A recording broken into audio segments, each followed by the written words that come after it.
Okay, Alita Army. Welcome to the Alita live stream of March the 17th, 2023. How AI sees the characters in Alita Battle Angel, where we discuss all things to do with the movie Alita Battle Angel, the source manga Gundam, and the greatly desired sequels. I am your host, the Muskogee Creek in Denver, Colorado. And right now, I'm the only person here. I see we got a new fan out there named JM. Welcome aboard, Jane. Jay, we really glad you're here. So anyway, I put a link in the chat if you want anybody wants to come on and talk about Alita Battle Angel. We can definitely do it. And you just click on that link, and I'll bring you in the stream. I think I know Angelus has got a link. I thought I'd sent out a bunch of invitations to folks to come on, but I might be a little bit confused about that. So anyway, here we are. It's no big deal if I'm the only one here. I can talk about Alita all day, as you guys, most of you that have been on the stream before know that I can definitely talk about Alita. There's no doubt about it. So we don't have any guests right now. But I think eventually we'll get some folks on. So if you want to come on, just click on that link and I'll bring you on. Before we get into the topic, just want to remind everybody on the stream, and I think most of the folks on the stream here now already know about the Alita sequel petition. There you see the, I guess, the URL for that, and I will put that in the description below after the stream. It might already be in there, but I will make sure it gets in there. But we've added, I think, something like 33 signatures since last week. It might be 23. So we're picking up signatures every day. There's no doubt about that. And we've got over 177,000, as you can see. And I've told people before that, keep those signatures coming. That's a lot. I mean, one of the things that's kind of encouraging about this is that the Snyder Cut folks, they only had 170,000, and they got the Snyder Cut of Justice League. So we've got over 177. So we're on the way to 200,000. So maybe that'll maybe get Disney to realize, hey, we do have a demand here for this, for a sequel to our girls' first movie, the Alita Battle Angel. So, directed by Robert Rodriguez. So make sure that you get to that, get onto that website you see there at change.org and sign the petition if you haven't done it already. Another thing to remind folks is that Avatar: A Way of Water, one of the reasons that we have this here is because certainly it's a James Cameron film, and it's very likely that the more money that this movie makes, the higher our possibility or probability that Alita will get her sequel. Right now, you can see we're nearly at $2.3 billion in 3 months, which is phenomenal. I think now at this point, it's the third highest ranking movie of all time. So we're really feeling good about our prospects for getting an Alita Battle Angel sequel, because this just demonstrates that James Cameron knows how to make money for Disney. So, I feel like the next time when we do get that Alita sequel, I think it's going to make some pretty good money, because the Alita Army is actually going to help, get a lot of folks into the theaters to see that movie. So, it's a really great thing that this movie did so well. And one of the things I like about this movie is well, there's a lot of things I like about the actual movie, but some of the positive about this is, if some of you remember, some of the haters were saying this movie was going to flop, that it wasn't going to even make $1 billion, and it was going to lose money, and that sort of thing. And as you can see, in 3 months, nearly $2.3 billion. So a ton of money that's going to go into folks' pockets, I guess, there at Disney and other places. So this is a really positive sign for us getting a sequel for Alita Battle Angel. And as you guys have seen in previous streams, that Robert Rodriguez, James Cameron, John Landau, Rosa Salazar, and others really want a sequel to Alita. So anyway, just keep your fingers crossed, and we are going to get that announcement this year. I'm pretty sure of it. Just as soon as I guess the folks at Disney realize that it's going to make money for them. And I see X-Men 577 out there in the chat. How's it going, X-Men? It's good to see you there. And also David Alexandra from France is also there. That's pretty cool. I've already said hi to him, but I thought I'd say hi to him again. So anyway, go see the movie if you haven't. I believe it's still playing in a lot of theaters. So, go see that. Go see that thing, Jay, as soon as you can. That's a good thing. Yeah, go see it tomorrow. We've had people in the Elite Army have seen it 5 or 6 times already, so that's a good thing too. I know I've only seen it once. I had kind of a situation in the family where I couldn't go see it as many times as I would like, but we really are proud of this movie, and it is the visual effects of this movie are absolutely stunning, and that's why it won an Oscar for visual effects. So it is the underwater scenes are just amazing, and they shot this movie a lot, or if not all of it, at least a good bit of it in 60 frames per second, which is pretty cool. Makes action scenes really smooth. And it's just a really super movie. So go see that as soon as you can. And just joining us is Lee from Fountain, Colorado. How's it going, Lee? Hey, not too bad. How about you? Pretty good. Did I send out invitations to the stream this week? I can't remember, because I know I was sending out invitations for the organizational meeting, but I might have got confused and not sent out. No, I tried to use to the stream. Yeah, I tried to use an old link to get on StreamYard, and it didn't go to the right right one, work. I guess. Yeah. Oh gosh. So anyway, well, glad you made it on. By the way, I started reading I guess chapter 7 of your fanfic. I got about a third of the way in it. I had to stop reading it because something came up, but I'm at the point now where they have just put Jason's new eye in, and he has sat down to dinner with Ito, Gearhead, and Alita, and that's where I had to stop watching, stop reading it. But and that was where they were piling his stuff in the middle of the table because they were trying to figure out what exactly was going on with him. Yeah, because none of the cybernetics are working on him for some reason. I was looking at that. I was like, in the with the eye, I had his extraocular muscles from his eye that he lost be attached to the cybernetic so it could move. He just can't see with it. Yeah, that's right. So, and it's going to be interesting to figure out, or what's going to happen when Ito does figure out, oh, this is why it's not working. So it's going to be interesting to see how that all works out. But don't tell me, don't spoil. So. No, I won't. I mean, it's one of the big mysteries that they were trying to figure out. So. I have a feeling it has something to do with him being a 21st century guy and not a 26th century guy. So anyway, that's my gut feeling. So anyway, we'll get to that. So how are things down there in Fountain? Oh, not too bad. It's kind of cold. We had snow, but it seems to be warming up enough that it's melting all the snow now. So I don't know what it's doing with the weather. Yeah, we had snow up here too, and it's pretty much the same thing. We had some snow. I guess we had about 2 inches, something like that. And now it's pretty much all the ground snow just about is melted, so it's not there now. I've still got some on my deck on the back, so because it's shaded, so. But one thing I was happy to kind of see. Messes. Oh, go ahead. Yeah.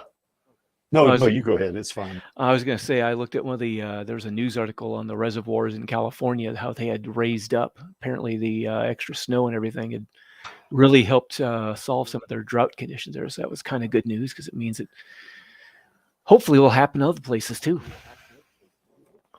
Yeah, snow eventually drains into the Colorado River, and it kind of helps. There's like 7 states that depend on that river for water, so something like that, or 5 states, something, But yeah, that was a good thing. And just joining us is Angelus. He is from Brisbane in Queensland, Australia. How's it going? A good day, Angelus. Okay. So how's everything down under?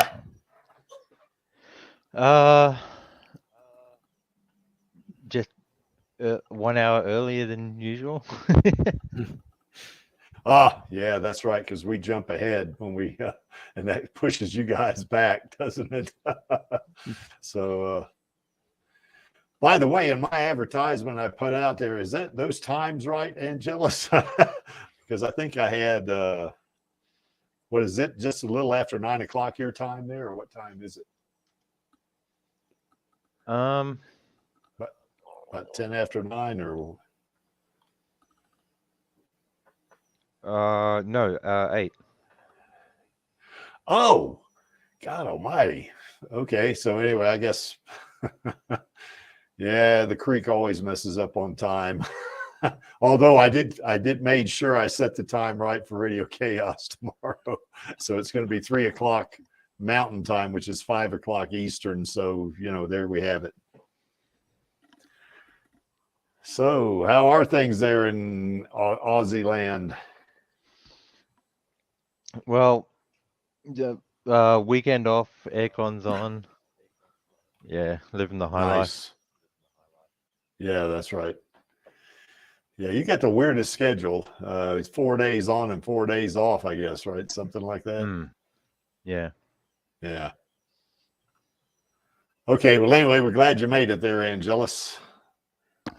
So I guess we can get right to, as we've done just the introductory stuff. You haven't missed anything yet, except for maybe Lee and I talking briefly about his fanfic. So I'm about a third of the way into chapter 7 or whatever, 8, whatever, depending on what number you look 7. at. So yeah, it's got the chapter count from the introduction, which wasn't supposed to be a chapter, and I count it from the chapter after the introduction, so it's one off. Yeah, that's right. Yeah, almost done with chapter 24. Yeah, it's kind of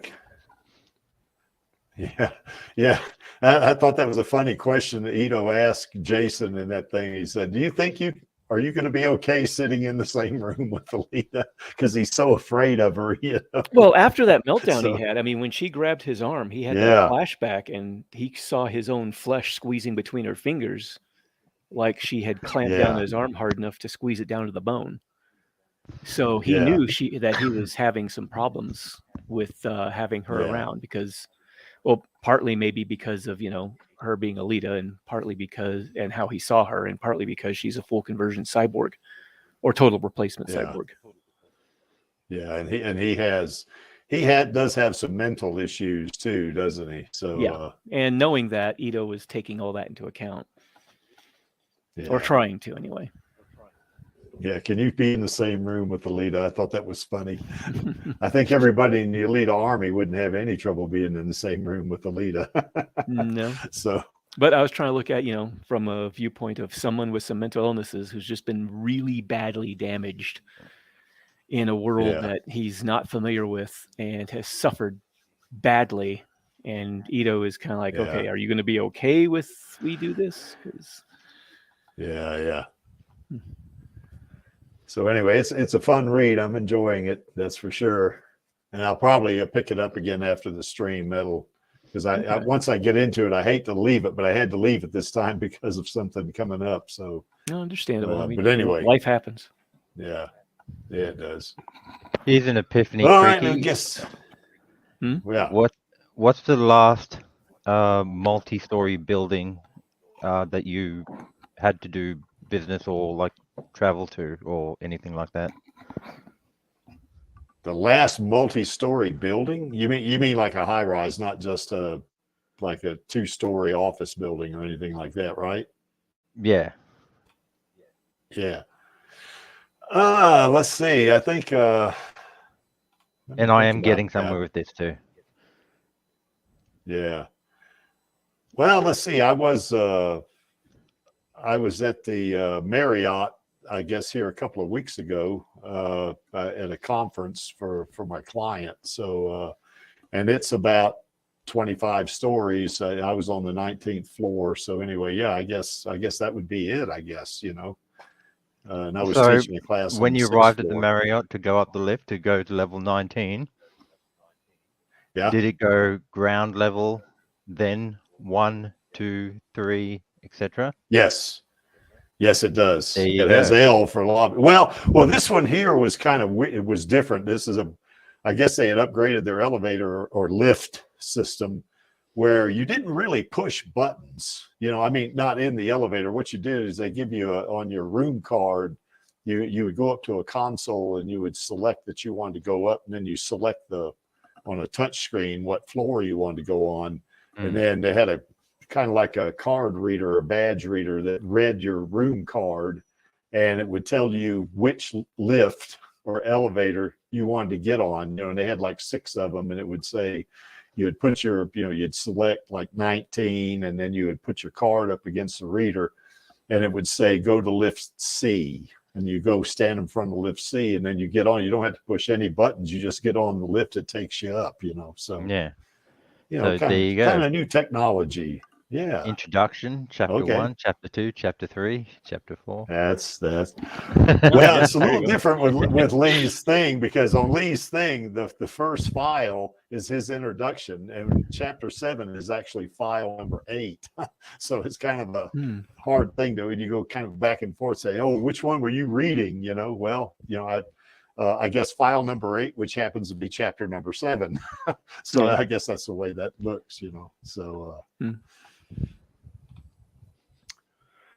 okay, so anyway, I guess we can get on with the main topic here of how artificial intelligence sees the various characters in the movie Alita Battle Angel. And you know, I have got here like 9 characters. Now, there are more characters, obviously. I don't have Kanuba in there. I don't have Kramaza in there. I don't have Gerhard in there. I don't have Koyomi in there. Well, Kanuba only appeared for such a brief period of time, so.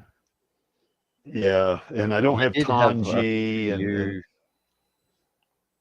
he did have a few good shots of like his face or upper torso sort of thing, especially when he gets ripped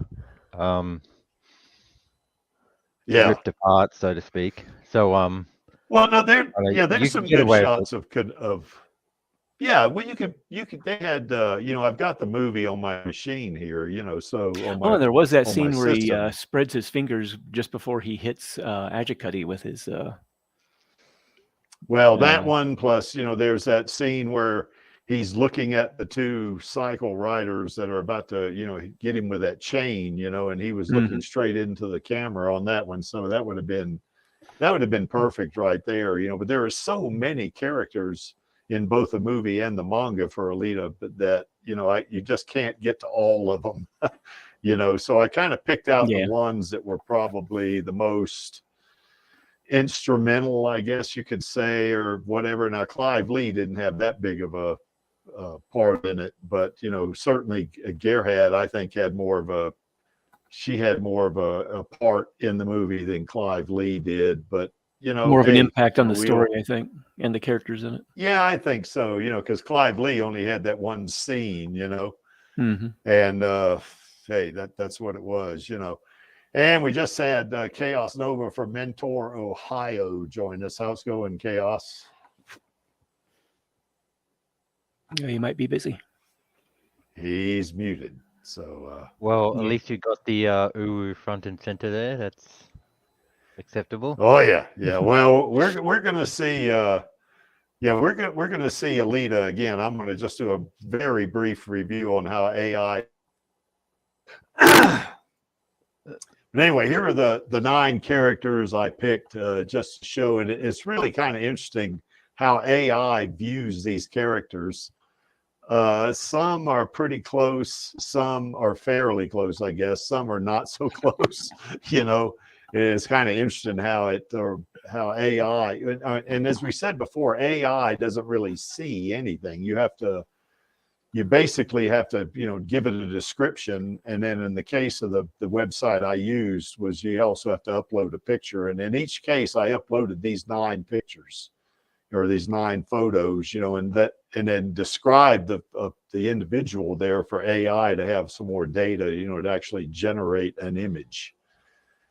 But it does generate the image. It doesn't go look at the internet and say, oh, okay, here's that person, we'll just throw it up here. It doesn't do that. Based on your description and the photo you give it, it generates the image from scratch, which is pretty awesome, I think,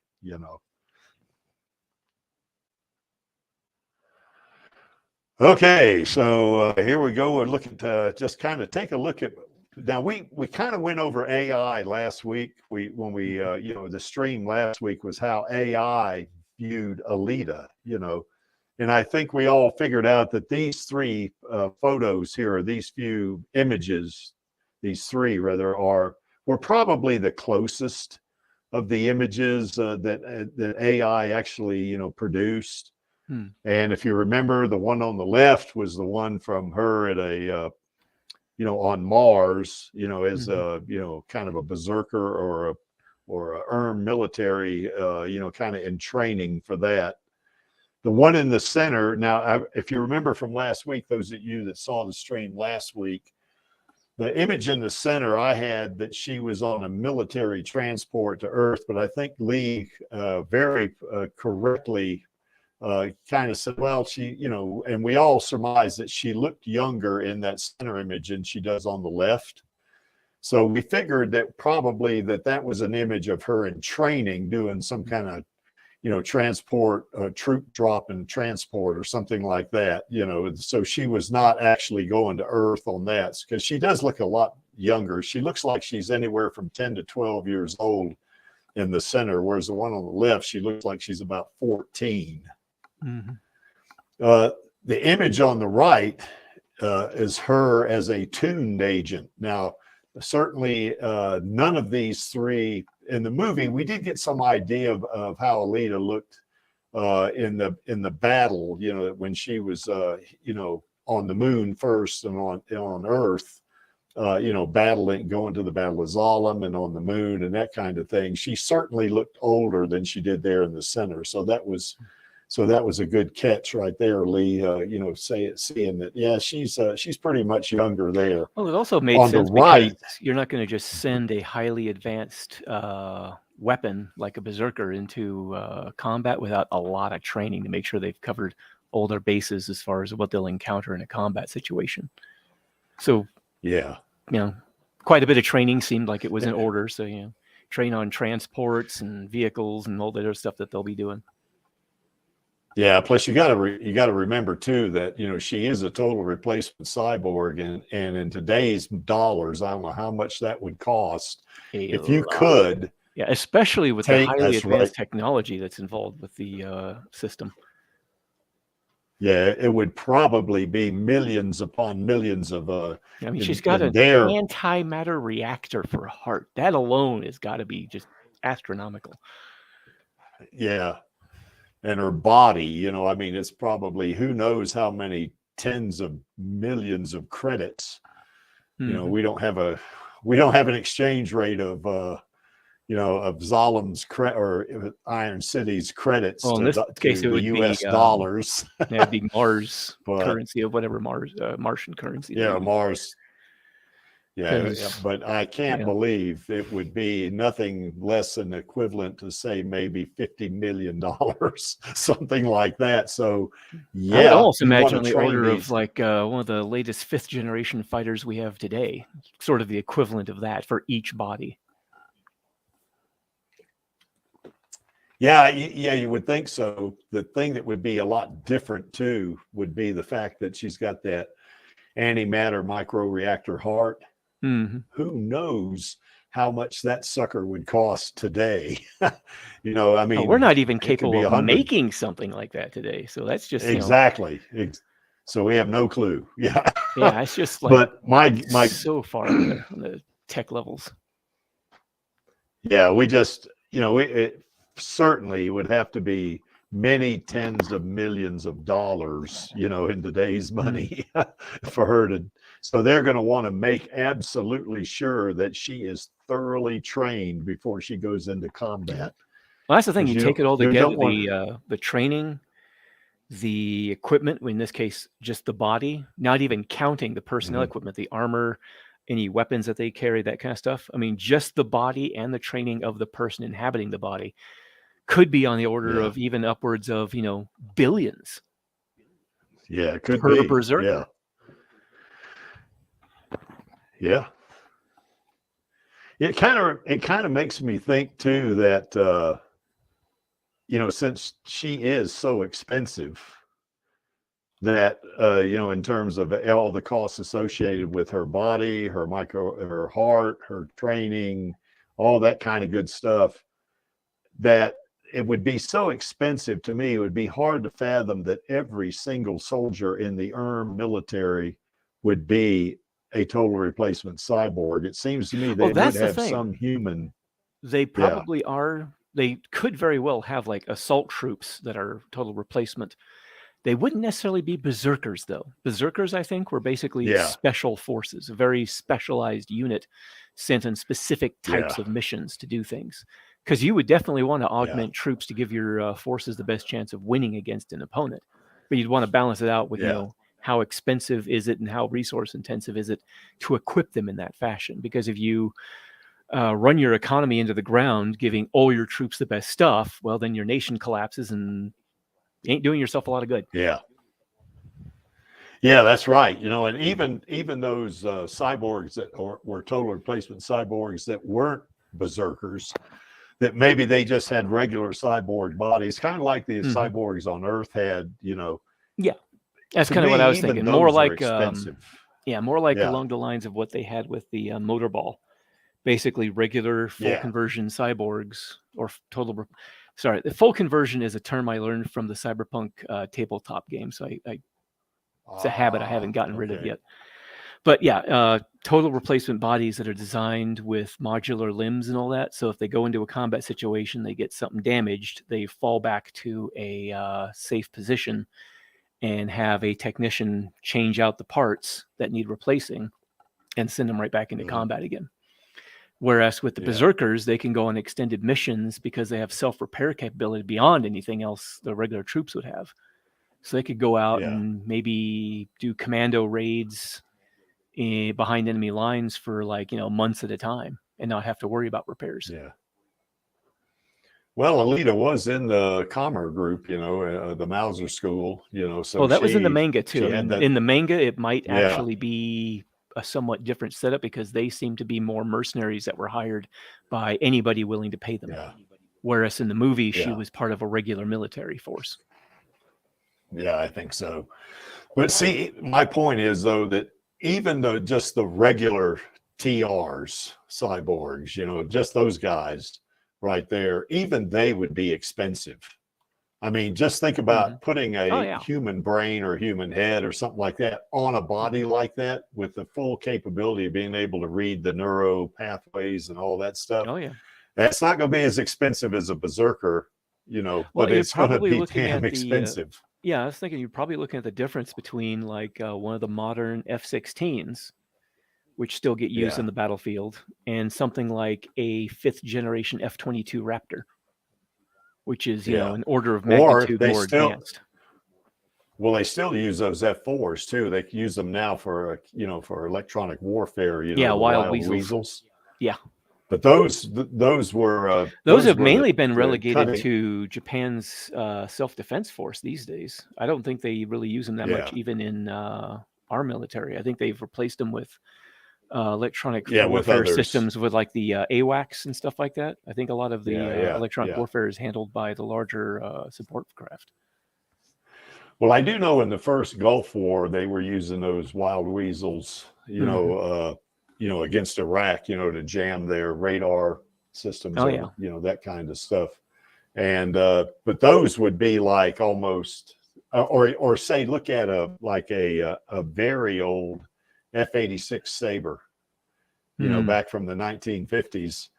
And to compare that to, say, an F-35, you know, Yeah. there's a big difference in capability. And my thought was that probably not all the soldiers in the military would be cyborgs. They would probably have some human soldiers. Well, that's the thing. Just I like have a feeling, I mean, based on what I saw in the pilots in the, or the crew in the bridge of the ship that she goes into, they had augmentations. So they may not necessarily be total replacement cyborgs, but considering what they're going to be facing, they're not going to want to have regular troops going up against Earth cyborgs.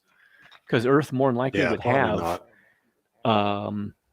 augmented troops. So you don't want your unaugmented troops getting slaughtered by augmented forces. So you'd want to keep your guys up to at least on par, if not a little bit better than what the enemy's got. So if they're fielding, you know, massive troops of augmented forces, then you want to augment your own forces at least as much, if not a little bit better. Yeah, but those folks that were in that spaceship, though, yeah, they weren't total replacement, but they were augmented. But they probably had the augmented ocular systems and stuff like that, so it helped, or whatever augmentation. Yeah, they were still cyborgs, but they weren't total replacement cyborgs. Yeah, that's right. So yeah, but even there, though, Lee, I still think that they might have some troops that are just pure human. You know, how they would use them, I have no clue. You know, like you're right, they would not want to send them against. It seems any likely kind of cyborg relegated to support personnel. Yeah, that's right. You know, logistics and stuff like that. Yeah, administration, logistics, that kind of stuff. Because you don't want to have an unaugmented troop on the battlefield against augmented forces, which no doubt the Earth forces were using. Well, not just that, but there always exists the possibility of equipment failure, and there exists the possibility that an augmented soldier accidentally shuts down and they get your augmented soldier for their own use. Yeah. So yeah, they might do something like you say, menial tasks, or they might be doing something like because I can't imagine any military that would turn down an able-bodied individual, you know, for a specific task if they had that, you know. Based on the battlefield conditions they might be facing, would an unaugmented soldier be considered an able-bodied soldier? No, not in a battlefield. They wouldn't know. No, they would not. You know, I mean, they would. It'd be pretty dire if they had to rely on an unenhanced. I mean, you look at some of the. I was just going to say, you look at some of the targeting systems we've got just today. They have radar targeting systems that I've seen tested out. I don't think they're in widespread use, but this was some years ago. They might be by this point. But there were radar tracking systems they had that could track each individual bullet fired from a machine gun. Yeah, God almighty, yeah. Yeah, so you get a cyborg trooper with capabilities like that, and you've basically got the equivalent of something that is stronger than an unaugmented human, faster than an unaugmented human, can see farther and more clearly than an unaugmented human, and is the equivalent of like an aimbot in a first-person shooter. The second he sees an unaugmented trooper on the battlefield, he's going to be able to take the guy out. They're not even going to have a chance. Yeah, I agree. Yeah, they would. To an extent, they would definitely. There is detection, but however, you have to assume that a certain percent fails. Yeah. Well, maybe. I mean, that's the thing. The advancement they had, it didn't look like they were really having a very high failure rate on it. No. Not really, you know. I mean, especially considering how widespread cybernetics are in Iron City. Everybody's, well, not everybody, but you've got so many people using. Yeah, they're just using. They're using secondhand level stuff compared to what was before. Yeah, that's right. And Alita's Berserker body, being the top of the line, even if it wasn't top of the line, is still going to be capable of doing things for an extended period of time. I mean, they've maintenance systems they've got. It's got even the Iron City stuff has self-repair to some small degree because it keeps itself maintained with just occasional checkups now and again. If it suffers major damage, it would need some repairs. But other than that, it doesn't seem to really have a problem going for an extended period of time without significant maintenance. So you get the kind of stuff that Mars was turning out. I mean, geez. I mean, they were Mars making was far more stasis advanced, fields weren't for they? crying out loud.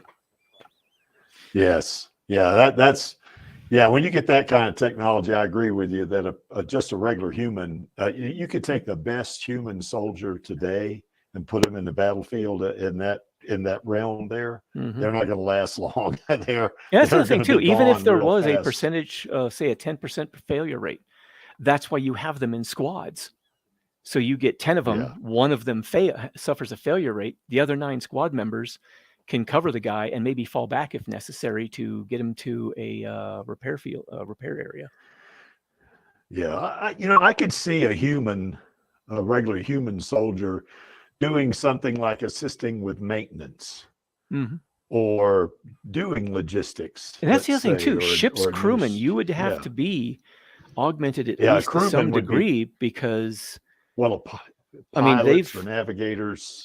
Pilots, ship's gunners, all that stuff. I mean, if the ship is acting at a high rate of speed, you need a crew that can keep up with it, which means the crew also has to be augmented to some degree as well. I mean, fighting becomes faster and faster the more advanced the technology becomes. Targets are acquired more quickly, weapons are used more quickly, damage is taken more quickly. I could see a human soldier though, like if they establish a base somewhere. I mean, you're talking about like maybe technicians put them in there to repairs and stuff as well. They can be unaugmented because they're going to be able to just utilize technical equipment that may not need to be plugged into or something. Yeah, I agree with you. Probably 90% of the armed military, at least, was probably augmented some way. That's the thing too. It doesn't necessarily need to be a really high level of augmentations. You get something as simple as like a neural plug, so they could plug into machinery of some type to use it more efficiently or something. I mean, it doesn't have to be all that extensive. But a soldier like Alita, and those berserkers that were on the special ops like that. That would be akin for say a platoon of those kind of soldiers to fight. Let's say they were fighting, some soldiers from the 21st century, like today as an example. They could probably take down several battalions without any trouble. It'd be similar to like if you had a soldier today, or you had soldiers today fighting against the Spartans of 3000 BC. I mean, certainly they would have those shields. Yeah. Alita's squad, I think, the one that was going up the tube to Zalem, I have a feeling that squad alone is all they would need to take on the entire U.S. military force today. Yeah. I mean, as long as they weren't caught completely flat-footed or anything like that, they'd probably stand a good chance. Well, even if they had nuclear weapons, now if they detonate a nuclear weapon amongst the squad, it's going to be pretty tough for them to survive. But that's what I mean. As long as they're not caught flat-footed out in the open or something like that. If they've got the chance to choose the battlefield that they're going to be fighting on, they're probably going to stand a much better chance of taking on anything we could throw at them. Oh, I think so. Yeah. And even there, with an electromagnetic pulse that a nuclear weapon would do, they probably got safeguards built in those berserker bodies just for that. Undoubtedly. We've got safeguards built into our own electronic equipment today. We've got hardening against EMP. Yes. How effective it is, I'm not entirely sure, but I don't doubt that they've at least tested this stuff to have some idea of how well it's going to work. You can imagine, though, with 500 years of technology. That could actually be one of the effects of the battle armor that they wear. When it's fully sealed up, it acts like a Faraday cage to protect them against EMP. Yeah. So anyway, as you can see, our girl is she's quite extraordinary in her ability to fight. Now on the right there, you see her in the tuned body. Well, neither one of those bodies you see, none of those bodies are the berserker body. The one in the center on the left, she's in training there, so I don't think they give them a berserker body, at least according to that backstory, until they're ready for combat. You know, when they're still in training, they give them, I think, what was called like a titanium, some kind of body. You know, they just probably for training, save the actual you know. berserker until they reach a certain point in their training that would be like the point of no return. They've gotten so close to completing their training that there's very little chance that they're not going to complete the courses. Yeah, that's right. I wonder what Alita's ASVAB score was. So that's a military exam that they take, you know. But on the right there, you can see that that's something that really bothered me about the left, the picture on the left here, and I couldn't figure out what it was for a bit. It just occurred to me. For some reason, I don't know why, but for some reason, to my eyes, it looks like part of her face has been painted on, which is just an odd thing to see. And I think it's the eyes, the eyebrow, and the part of the upper nose. Yeah. It's a very strange effect there. The other two look fine. I mean, especially the one on the right. The one on the right very much looks like Alita. Yeah. But for some strange reason, the left one is just, it's odd. Well, I think that left one I used, it's called like dreamlight.ai or something like that. I believe the two on the right, on the center on the right, I think that I used Lexica for that. So, and that's where you upload a photo, you know. But how much was the subscription for that? Oh, it's not very much. I think you can even get a free subscription to it. Oh. You don't get to generate as many images, but I think, you know, you can still get a free subscription. Because I was thinking about using it to generate some images for my story, maybe that I could use. Like maybe try and come up with an image for like Jason or something. Maybe some of the other characters that I've put together. Because that would be interesting. Yeah, because at some point you do meet Jason meets Alita's motorball team that she's been going through second league with. Don't tell me anymore. Okay. No. Well, you do find out she had a team in like the second chapter. I think it's the first chapter or second chapter when they're sitting around the table talking to Loretta and them. Yeah. Yeah, that's right. Yeah. And Loretta was all upset because she finds out that Jason knew and didn't say anything. Yeah. Oh yeah, she was upset. So he's like, I just don't. I think Loretta is kind of a motorball fangirl, isn't she? Sort of. Very much so. Yes. Yeah. So anyway, we digress. Yeah. So anyway, the one on the right, like I say, the image on the right, this is her in terms of how AI sees it. This is her in the tuned body, which is not the berserker body, you know. And I do agree that the one on the right looks more like Alita. I mean, they all three look like Alita, but I think the one on the right is the best representation. Has the most Alita-ness of it, I think. Yeah. So, but anyway, this is what we went over last week. We went over several images of Alita, and some were fairly close, some were not so close, which we're going to see how that plays out when we look at some of these other characters. Like, for instance, Clive Lee. Okay, now, if we remember Clive Lee of the White Hot Palm, you know, he certainly is in the anime, and I can't remember if he's in the manga or not. I can't either. Angelus, do you remember Angelus or Chaos? Was Clive Lee in the manga? I don't recall him being in the manga. Fine. Well, they're both muted, I guess. Yeah. No. but anyway, I'm just trying to think of it as well. Yeah, I don't recall seeing him in the manga. I know he's in the anime. You know, because he has that fight with Alita in which she calls down some lightning by, you know, supercharging him, I guess, with her plasma. I guess supercharges him and the lightning strikes him. So, and then he's toast, literally. So anyway, but in the movie, of course, now if you look at him here, he may be augmented or enhanced in certain ways, but to me, he looks mostly human here. You know, we don't get a good enough picture of him, even in the movie, to the degree in which he's Well, considering how you know, effective he is, he's got to have some level of augmentation. I mean, you don't go into a dangerous field of, or a dangerous profession like bounty hunter in Iron City, where all these dangerous cyborgs are running around without, you know, some kind of edge. So he's probably got a combination of some really intense training as well as some level of augmentation to enhance his capabilities a bit. and you can't even tell with his eyes whether they're cyborg eye or whether they're augmented or enhanced. Well, that's the thing with the good you know? with the good stuff that you can get for if you pay enough, it can look very close to human. So he might even have a fully cybernetic arm, but he put real skin over it, so it looks like a flesh and blood arm, at least at first glance. Yeah. We just don't get a good enough picture of him on that. I would say that it wouldn't be possible to be a human bounty hunter, except. Oh, you look at Ito. He was a human bounty hunter. He just had to be careful about what he did.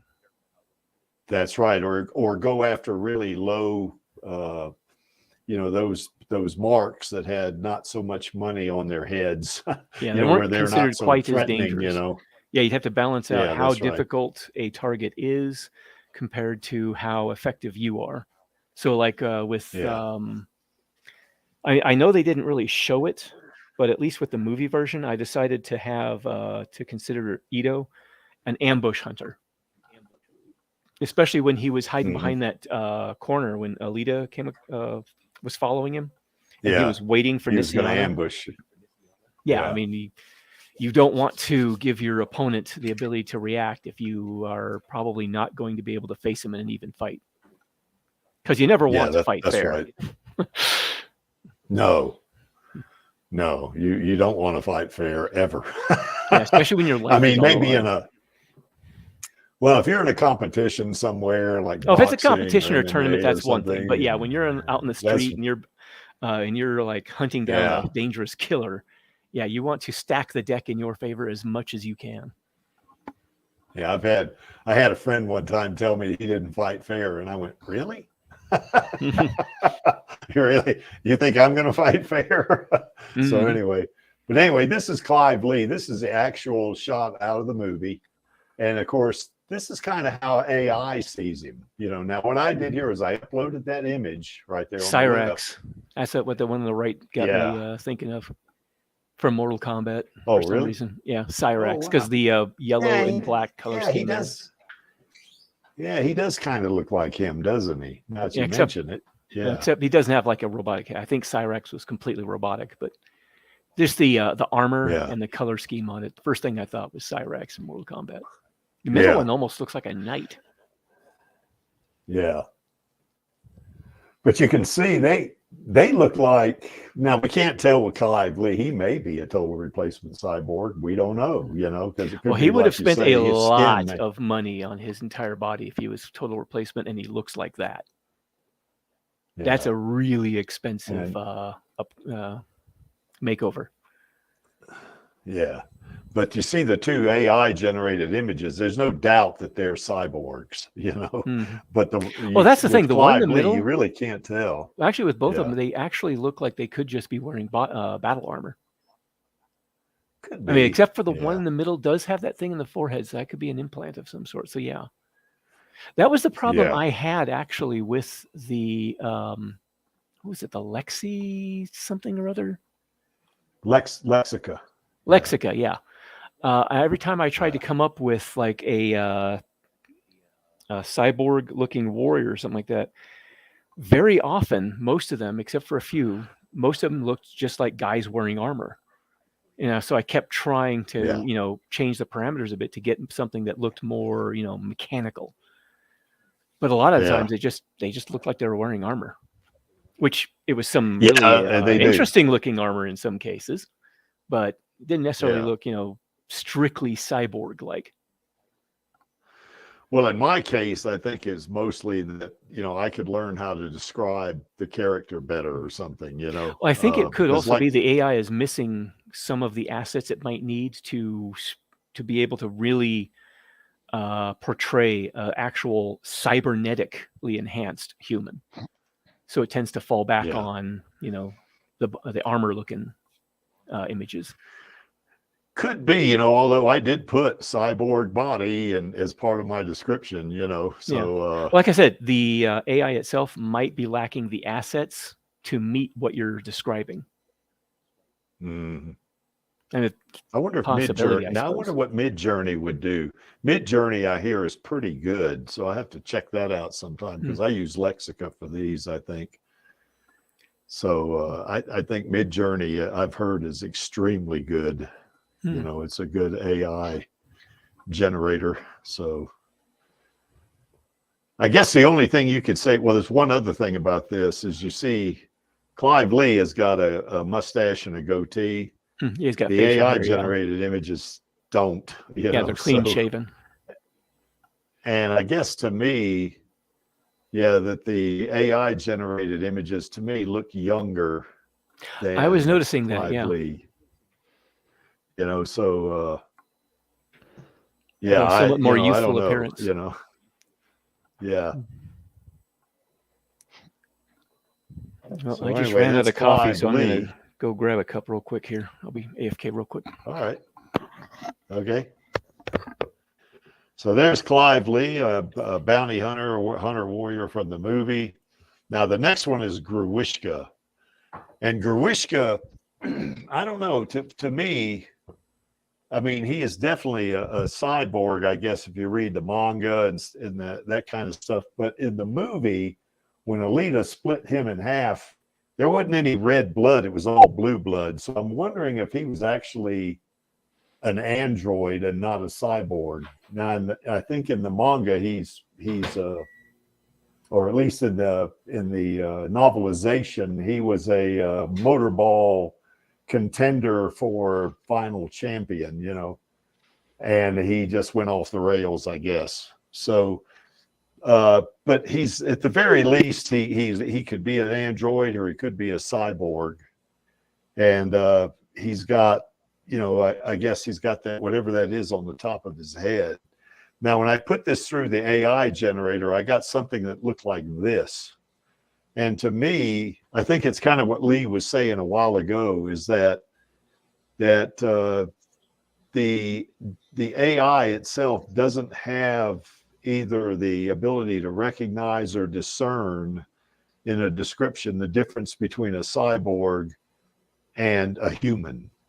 Because those two guys on the right, they look very much like humans to me with body armor on, whereas Gruishka is not. Gruishka is either an android or a cyborg. Okay. Also, the guys on the right, they look a lot younger to me than Gruishka. Gruishka looks like to me he's probably around late 40s to 50. Of course, you can't really tell with cyborgs. The guys on the right, to me, they look like they're in their late 20s. You know, they don't look like they're as old as Gruishka, you know. So, you know, that's I guess a pretty nice looking Gruishka there. Very model-esque. Well, yeah, you know, and the one on the right, that could be an implant that he's wearing it, or it could just be some kind of head, you know, affectation. The one on the right has almost he almost looks like he's working for one of the Goa'uld from Stargate. Yeah, could be. Yeah. Got almost seems like, to me at least, almost Egyptian-esque sort of look to his armor there. Yeah, he does. And the one in the center there, to me, he just looks like a regular, well, he looks like a buff guy for sure, but they both look like humans to me. I mean, you know, as opposed to Gruishka. Yeah. Whereas Gruishka looks just like he's maybe got a human looking face, but he is totally nothing but machine other than that. Yeah, this is what I was talking about. It doesn't seem to really blend machinery into the human form very well. Whenever it does anything like that, it just seems to layer it on top of them. Now, it does look like he's got some implants there in the middle picture going up the forehead. And, of course, the one he's got on the... Oh, also his chin. He has something there that could be an implant on the end, part of a facial replacement or something like that. Yeah, or you mean the one on the right? You mean the one on the right? Yeah, sorry. Yeah. They both look like something, some kind of implant on their foreheads for sure. I don't know where they would get that from the image on the left on Grishka's image. I mean, because what he looks like, what he's got on top of his head's a vent. Yeah. Maybe his brain. Well, I think what it is like the overheats AI or something. looks at the picture as like stuff on head, and so puts stuff on head. Put something on the head. Yeah. Yeah. So I would think if I got better and better and better at describing Grishka, like maybe putting some kind of description of that vent on the very top of his head, you know, and A maybe more lengthy, wordy description or something like that to give a more... it might do a better job, you know. Yeah, possibly. I mean, because for me, I think you would have to tell me the two images on the right were Grishka. I mean, because they don't, to me, don't look like Grishka. Yeah, they look like they're pretty potent. Yeah, they look like some kind of like really handsome Motor Bowl champions or something. Yeah. Yeah, that's right. They could be a Motor Ball champion, couldn't they? Mm-hmm. Well, Grishka was a Motor Ball player at one point, at least in the novelization he was. But he looks like he's been through some shit too, because he's all roughed up. These guys look like they're just sort of like models. Yeah. Yeah, they do. And they look very buff, both of them on the right. The one on the, Grishka. Yeah, they look like they could handle some stuff. They just don't look like they've been through anything necessarily. No. Meanwhile, Grishka looks like he's been through some stuff and he can do some stuff. It kind of reminds me of that. There's a line in that movie. I don't know if you ever saw this movie, but the Magnificent Seven. I guess so many years. I think I watched it with my dad a long time ago when I was a kid. Yeah. I'm aging myself a little bit. But they were sitting in a bar, and this guy comes in. And one of them say, "Oh, let's get that guy." They were trying to assemble a bunch of guys to go fight, these bandits, and let's get that guy. He's got a whole bunch of cuts and marks, and his face looks like he's been through a lot. And then, of course, the other guy says, "No, what we want is the guy that gave him that face." So, that's kind of what that reminds me of a little bit, So, so Hugo. Anyway, Hugo is certainly he's a full human person. The reason why I put him in here is because I know a lot of folks in the Alita Army think the world of Hugo and all that stuff, and I know my own feelings have evolved on him a little bit because he does have the full he does have that full cyborg body at the end of the movie, so that picture at the end of the movie with some interesting results, I would think. Hopefully. Well, I didn't put that one through. I guess I could, but I didn't. But I just put the human part through there, So you put the non-cyborg Hugo through the cyborgization. Instead of the cyborg Hugo. Well, I didn't describe him as a cyborg. I just described him as a human. Oh, okay. So just what would he look like? Yeah, he's going to be. Yeah. Okay. So anyway, but I did put him in there because he's Alita really loved. He had a significant impact on Alita and what she does in the story. Yeah. Yeah,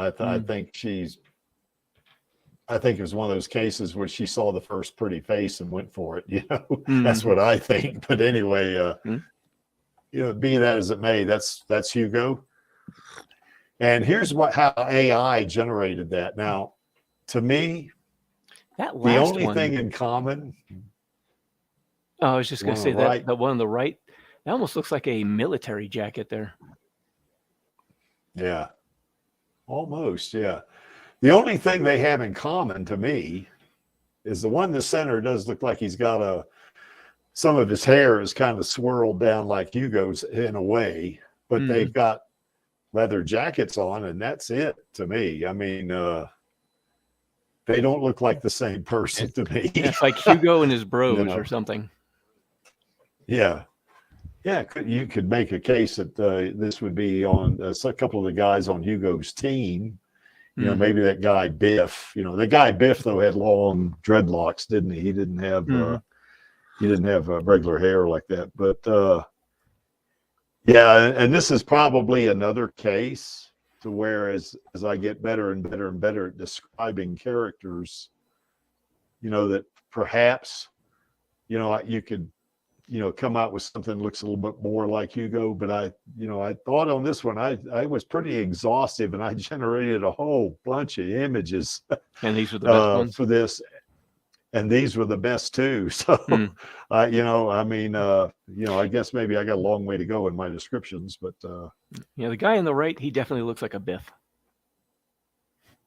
Yes.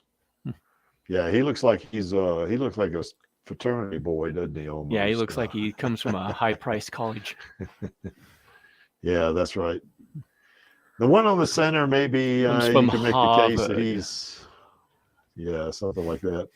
The one in the center looks like he could be a guy that maybe is a bit greaser. He looks like he'd be in a 50s gang or something. Yeah, he looks a little greaser. Yeah. Whereas Hugo doesn't look like a greaser to me. He just looks like a regular guy. A guy. Yeah. I guess the only thing they do have in common other than the jacket is that one in the center and even the one on the right, the one in the center has a little bit of a dimple on his chin like Hugo does. Mm-hmm. And the one on the right has a little bit of a dimple, but that's it. I mean, their mouths are the same. Yeah, that's right. Both of them have square jaws and Hugo doesn't. So Hugo's face looks more like a anime or manga face from the 90s, the way they got it shot there. Whereas these other two guys, they don't look like that, too much. Yeah, the Harvard guy on the right there, he looks like he has an almost supernaturally square jaw. Yeah. At least I think so, yeah. And their hair's combed real pretty and all that. Whereas Hugo's hair it's kind of combed, but it's not. It's decently kept, but it's a little bit roughed because he's out there working and stuff. Yeah, that's right. So anyway, what do you think, Angelus? You got we I guess Lee and I are dominating the conversation here. I was just looking at this and thinking that AI makes a better looking Hugo than Ken does. Than Hugo is. Well, I've noticed the AI seems to stylize a lot, so it seems to sort of perfect things to a certain degree based on certain stuff it looks like. Yeah. My feelings on Hugo have evolved. I mean, when the first time I saw the movie, I went, oh yeah, she's going to go for this guy, holy shit, and then of course he strikes that deal with Vector and you bastard, that kind of stuff. Even I was down on him big time then. That guy, she needs to get something else besides that guy, Yeah. But she did love him, and he did come around at the very end, a little too late. But so I guess my feelings on him have evolved somewhat. But no, he's I think I've seen a lot of folks say that they wouldn't mind seeing him come back in the sequel. Well, I guess I'd be okay with that as long as it was a flashback. It would have to be flashbacks from hopefully to round out what they might have had in the first movie. But I don't want to see them revive him and make him a character in the actual movie. I don't want to see that because, first of all, it doesn't agree with the manga, And it would sort of cheapen the impact that it had on her because it was supposed to really be some kind of significant event that shaped her as a person. Life-altering event, yes. So, exactly. Okay, moving right along here. Here's Ito. Now, here's another guy that's just fully human. And AI, I think, did a pretty poor job on this one. But we remember him from the movie, and this certainly Christoph Waltz looks. He looks like a dad, doesn't he? And at least Ito or Alita's dad. But when I described him, and he did. This is what they came up with. Now, to me, the one in the middle looks like that guy's 90 years old. Yeah, I'm like... and the one on the right looks... Apparently, there is just too much awesome contained within Christoph Waltz for it to be able to get anything right, so... Yeah, I think so, yeah. Yeah, the one in the center looks like he's 90 years old, and the one on the right looks like he's 80. Yeah, these look like Ito's dad and granddad. Yeah, that's right. So that would be Alita's grandfather and great grandfather. So, you know, as opposed to her father, you know, like Ito is adopted father. But you know, I mean, I guess the hat is reasonable. Yeah, there's the hat, there's the glasses, and that's about it. The one in the center, even the one on the right, it got gray hair. Now, Christoph Waltz doesn't have gray hair. No. So, you know, I gave him a little bit in mine, but just to, you know, show that he was, you know, up there in years, but he was still had mostly the blonde hair. But yeah, these guys have very gray hair. So yeah, I'm not, and plus the glasses are different. I mean, Lito's wearing those kind of like wireframe glasses, and these two guys look like they have regular prescription glasses on. Yeah. So I'm not sure, you know. I come from a long line of cyber doctors. Yeah, it's not much, but it's honest work. Yeah, that's right. Well, yeah, that's Ito. That actually just something I just now thought of too. One of the other things that probably helps Ito survive in his line of work as a bounty hunter, being such a proficient cyber doctor, he knows where to hit them to take them out of the fight faster. Yes. Yeah, he does actually, doesn't he? So I don't know, but these were the best two images. That's you can imagine. That's got me curious to see just how bad the other ones were. Yeah.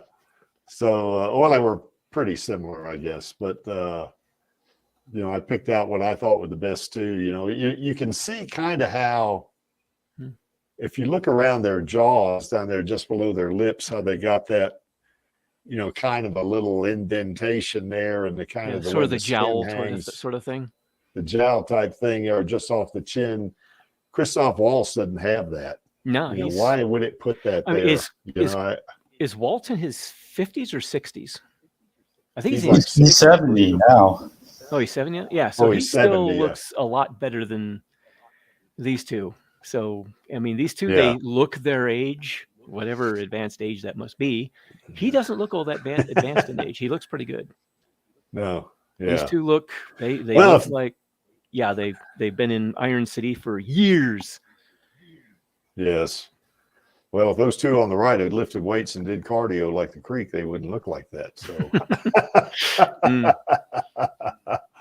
so yeah, that's right. I think Chaos is right. I think Ito or Christoph Waltz 70. At the very least, he's in his upper 60s. You know, according to Justafan, it says he's 66 right now. 66.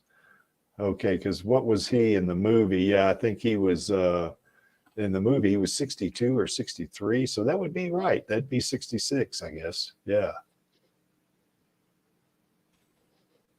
So yeah, those two guys. Plus their jaw. Look at not just the jowls, but you look at their chin. You know, that looks more square to me than Ito's. You know, or Christoph Waltz. He was born in 1956 and is 66 years old, according to this. So yeah, I guess he's okay. Oh, we just lost Lee.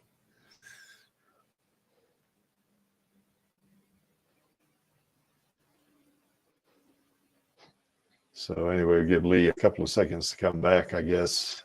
Closed. Yeah, Lee, I promise. Tab.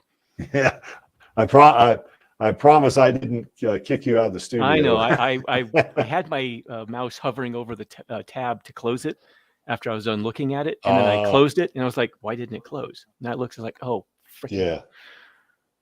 Yeah. So, needless to say, that looks like Ito's father and grandfather, perhaps. Yes, it looks like a long line of Itos. It doesn't look like the Ito. No. And that's Alita's grandfather, great grandfather in the middle, and grandfather on the right. You know, so although she's older than all three of these guys. Remember, she's over 300 years old. So yeah.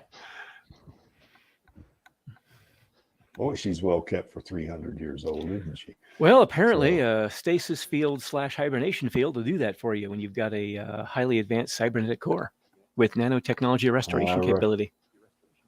That's right. Yeah, nanotechnology does wonders for the skin. Yes, it does. Oh yeah, Mantis Lady. It's better. Yeah. Yeah, it does wonders for the skin, especially if you use lotion.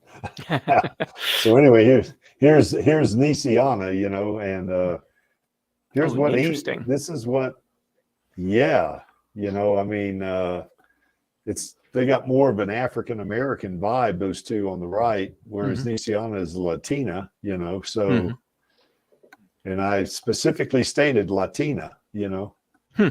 Yeah, I've noticed the top of AI seems to have a difficulty with ethnicity, at least a little bit. Yeah, I think so. You know, yeah, or at least lexicon both of those does. are some real interesting variations on her.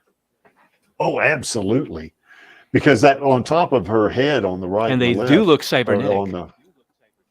Yes, they do, very much so. You know, now they got ears, which Nisiana doesn't have ears.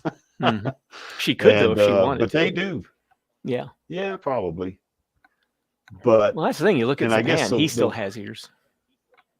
More than likely, they're know synthetic real skin type stuff, but you know. Yeah, the one in the center looks like she's got blue eyes, and the one on the right's got brown eyes. About maybe a light brown eyes, whereas Nisiana's got regular brown eyes. So, but yeah, you're right. Those two do look like total replacement cyborgs to me on the right and the center and the right. And that attachment on their head is not quite what Nisiana has. Nisiana looks like she's just got a gap up there, you know.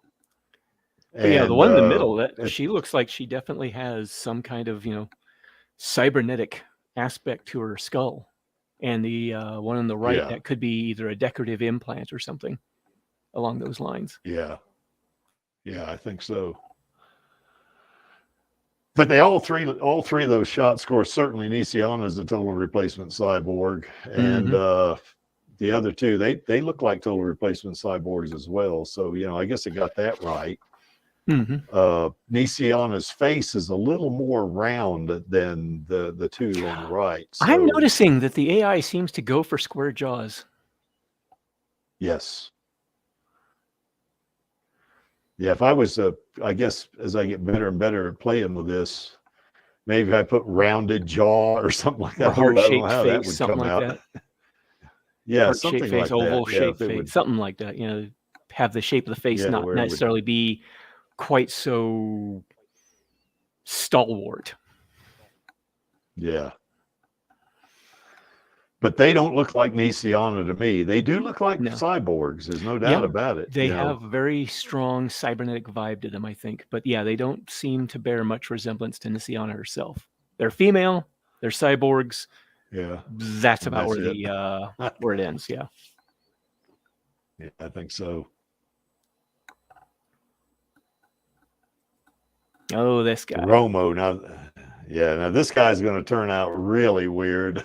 That doesn't look anything like Romo to me. Cybernetic parts to him. So maybe does it actually get him some cybernetic looks to him? Well, not really. Yeah, like I was saying, the whole thing with it just seems to layer the mechanical onto the flesh. Yeah. Well, you see the one in the center, of course, the two images on the right, they look like kind of like what Garushka, they look like models. Yeah. To me, you know. Whereas Romo, there is nothing pretty about Romo at all. He is not a pretty boy. Pretty individual. No. The guy on the right, he actually looks like one of the pictures I generated trying to generate a cybernetic warrior. Right down to the hairstyle. The hair color was different, but the hairstyle and everything, it looked very much like that. By the way, when you do generate some of the pictures for your story, you're going to upload it to them? Does it give you that capability? I don't know. I'll find out. I'm going to see what I can do with it. Yeah. I mean, I wouldn't mind having... That would be interesting. I mean, right now I've been very vague with even Jason's own descriptions, just because, you know, it's that whole let the reader fill in the blanks for themselves. Yeah. But I wouldn't mind having just a picture or something. Yeah, those two guys in the center, or on the center and the right, they do look almost Aztec, don't they? The guy in the middle looks more like cyberpunk. Yeah, that's right. But he's definitely got that human. You can look neon at his. pink. Yeah. Well, not only that, he's got ripped abs, as you can see. Mm-hmm. Yeah, He looks like he should be on. powerlifter, What the hell was that movie? The one with golly, I can't remember what the name of it is now. Zoolander. He looks like a Zoolander character. Oh. Oh. Well, I know the Creek is a power lifter, but my abs don't look anything like that. Yeah. That's for sure. So the one on the right, you could make the case that he's a cyborg, but I do think he looks like you were saying a while ago. He looks more like that's armor. He's wearing armor, Yeah, yeah. I guess even when you've got the go ahead. No, when they got both of them have hands too, whereas there is no hands on Romo. Romo's got a scythe on one hand and some other attachment on his right hand. Oh, he does have a hand on the other side, but it's a mechanical hand that was holding another bladed weapon. So he doesn't have flesh and blood hands. He's got one that's just a scythe blade, and the other one's the hand that's holding a bladed weapon. And these guys, they got flesh and blood hands. I mean, that's kind of one of the complaints I had. It just seems to keep piling the mechanical on top of the flesh and blood instead of integrating it into the body. And both of them look like they got something in the center of their chest that's reminiscent of Iron Man. Yeah. That little looking thing there. Especially the one on the right. Almost an Iron Man looking armor. Yeah, almost. Yeah. And he's got, both of them have got shoulder pads. I guess it's reminiscent of American football equipment. So, and Romo ain't got no pauldrons on them shoulders. Well, you see, Romo, you can see a lot of his mechanical or a lot of his cybernetic is stuff for his arm and half of his chest and on his right hand. I mean, it's definitely machine. You can see that, whereas they don't have that on the other two. So nope. So to me, and of course their faces, I guess, I'm a poor judge of how good guys look, but I would say they look prettier than the Romo does. Anything they're look prettier definitely than Romo. Much more. Yeah. They're definitely not Romo. Absolutely not. Yeah. The only thing that's that's got in that common, I guess, Joker-esque smile there going on, and they're just sort of like grimly determined heroes. It's like there's Romo, and then these two coming along going, "We'll stop him." Yeah, well, I think here's the thing. I think if I would have added, I like that term you just used, Joker-esque smile. If I'd have added that to the description, it might have changed the way their expression, but. But the only other thing they do have in common is Romo has a little bit of pink on his hair, and they have pink hair. So that's the only thing in common. And one of them has the pink spreading all the way down to his armor. Yeah. So that's it. So these two don't look like Romo to me. No, they look like somebody who's come along to heroically stand up to Romo. Yep. Although I think Romo would be a challenge. For them. Maybe. Although who knows, if they're mostly human, he's cybernetic, they're going to have a challenge with him. But who knows? I know Alita and her doll body took him out pretty fast. Yeah. Well, if he takes a swing at one of them, they can always parry the blow with that chiseled chin. Yeah. Yeah. Okay, here's one of the Creek's celebrity crushes right here. Not Screwhead, but El Lamont. Yep. So anyway, there she is, a Screwhead, and like I say, I when we get that sequel, I sure hope they bring her back. El Lamont and Jesse Fisher, who was a stunt person. Yep. That'd be great. Those two need to come back. They were so good on that stream we did where we interviewed them, and both of them, Elle, man, she was with us the whole time, 3 hours. Wow. And Jesse was with us for like a half an hour or 45 minutes. I can't remember. Do you remember, Angelus, how long Jesse Fisher was with us? Because I was late to that stream.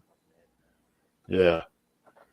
Because I did the old Creek screwing up the daylight savings time thing again. I do that frequently. So, but anyway, there she is, Screwhead, our other girl, and here's how AI sees it. Now, the one in the center, I don't know about that one. That one's way off to me, I guess the one on the right, maybe a little bit, you could maybe see some similarity. There's some cybernetics there on the head. The hair is much more of a short mohawk. Although with Screwhead, she does have that tail of hair coming down behind her head. And I think the AI tried to simulate that with a longer mohawk on the middle one. But yeah, the middle one, it does look like she's a cyborg, because it does look like there's machinery down there on her chest. But her head doesn't look quite as augmented or mechanically combined as Screwhead's does. The one on the right, though, that one looks like a very cybernetic individual. Except you can't see the chest like you can in the middle one. Maybe you combined aspects of the right one and the middle one. Yeah. But I do think neither one of them look like Screwhead. I think the one on the right maybe comes a little bit closer. Yeah. Well, that's the thing. The AI center, seems to be doing that whole stylized beauty thing. So, I mean, Screwhead, she has the look of someone who's been in fights and come out on top.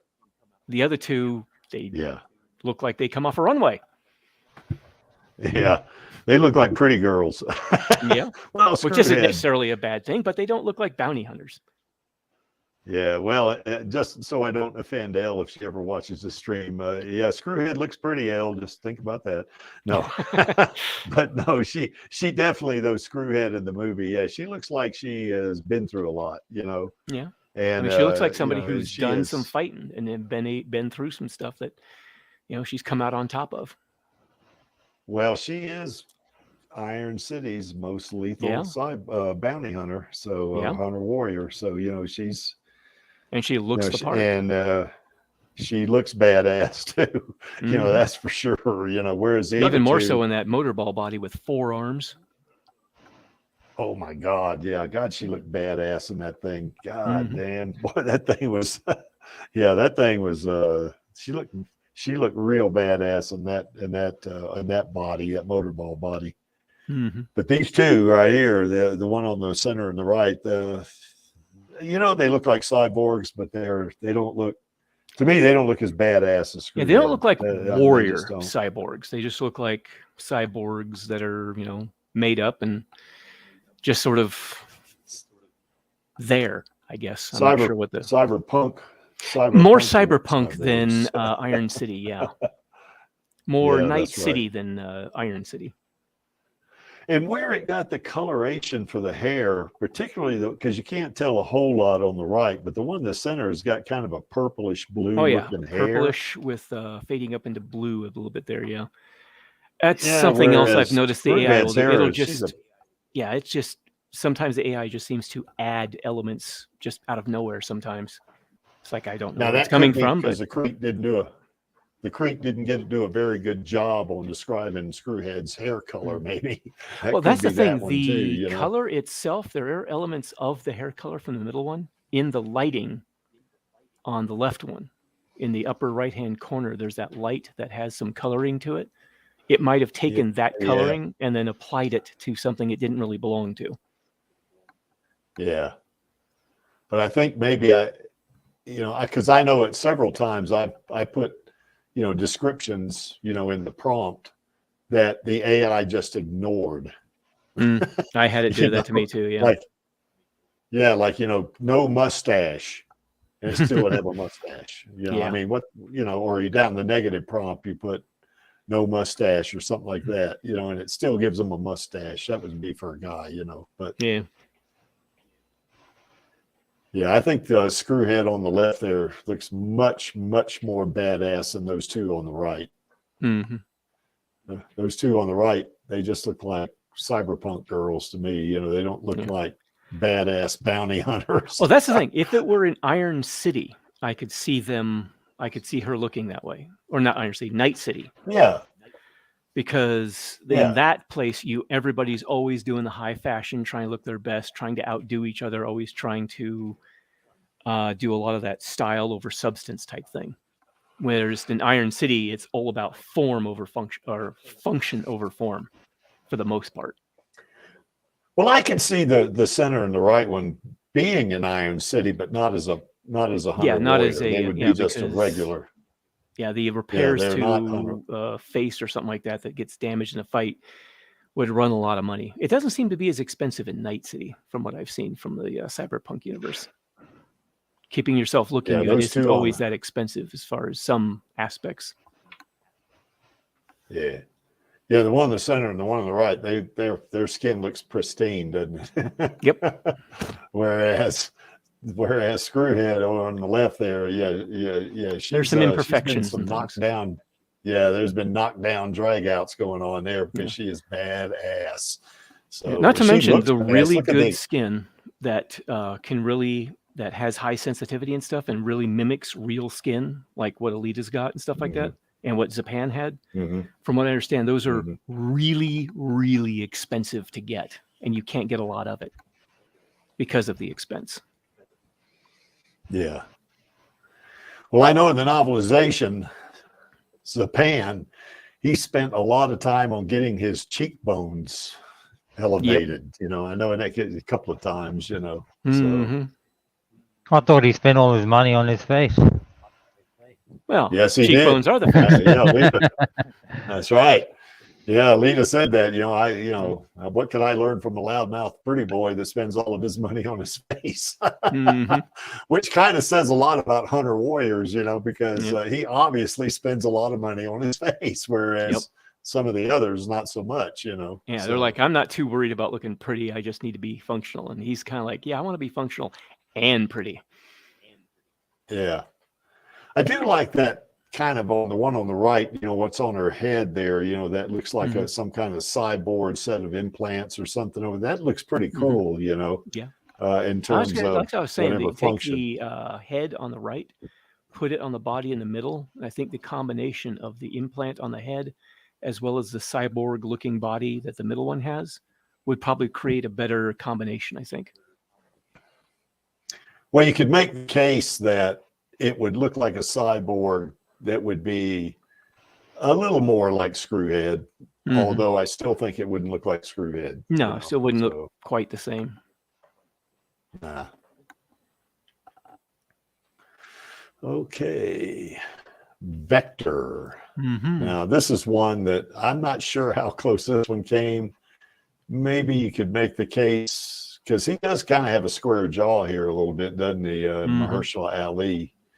So, and of course, he's got the sunglasses going for him and all that. But this is what AI came up with. So, I could see that in a manga or a comic book or something like that.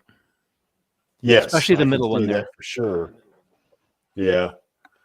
But you see the hair on the middle one, how it the hair kind of comes down the hairline. It's very more pronounced than Vector's is on the left. I mean, he's got kind of a little hairline where he's cut it real close, but look how more pronounced the one on the center it fades and the right more on is. the real picture. And the other two, are very, like I said, it's like with the other ones, they're very stylized. Looks like something almost you would see in like a painting or maybe like a panel out of a comic book. And of course, the glass is not quite like that, but hey, it's a pretty good representation, I think. Yeah. I would say that these look not too bad. I would say this looks a little bit more like the Vector in the movie to a degree. My sense is that they are a little bit younger than the Vector on the left, I think. That's just my sense. These guys on the right, the center and right, they look more like they're about mid-20s. The one on the right looks more like mid-20s. The one in the center looks like maybe he's 30, maybe. Whereas Mahershala Ali, I don't know how old he is. He might be 40. He might be upper 30s. I'm not sure. So, but skin complexion a little bit off. somewhat. They look like they have a very strong resemblance, I think, to sort of the style of Vector, I think, as well. The slick glasses, the nice suit, the very clean cut, well kept appearance. Someone who's has a lot of money and doesn't bother doing much dirty work himself. Yes. And the coloration on the one in the center's got that purple thing going there with kind of like what Vector has there on the left. The one on the right is blue, I guess. I don't know where I got blue there, but Well, I think the blue is from his shirt. If you see the shirt collar on the real picture. Yes, that's right. Yeah. I think that might be where it's getting that from. Maybe. Where it picked that up. Yeah, that's right. But a little better job here, I think. I think it's a little closer to what Vector really looks like, Gives him a somewhat more youthful appearance, though, it looks like. Yeah, I think so. Not that Vector's old. I mean, I don't know. He's not old, but they look even more youthful than he actually is. Yeah, I think so. Chaos or Angelus, you know how old Mahershala Ali is?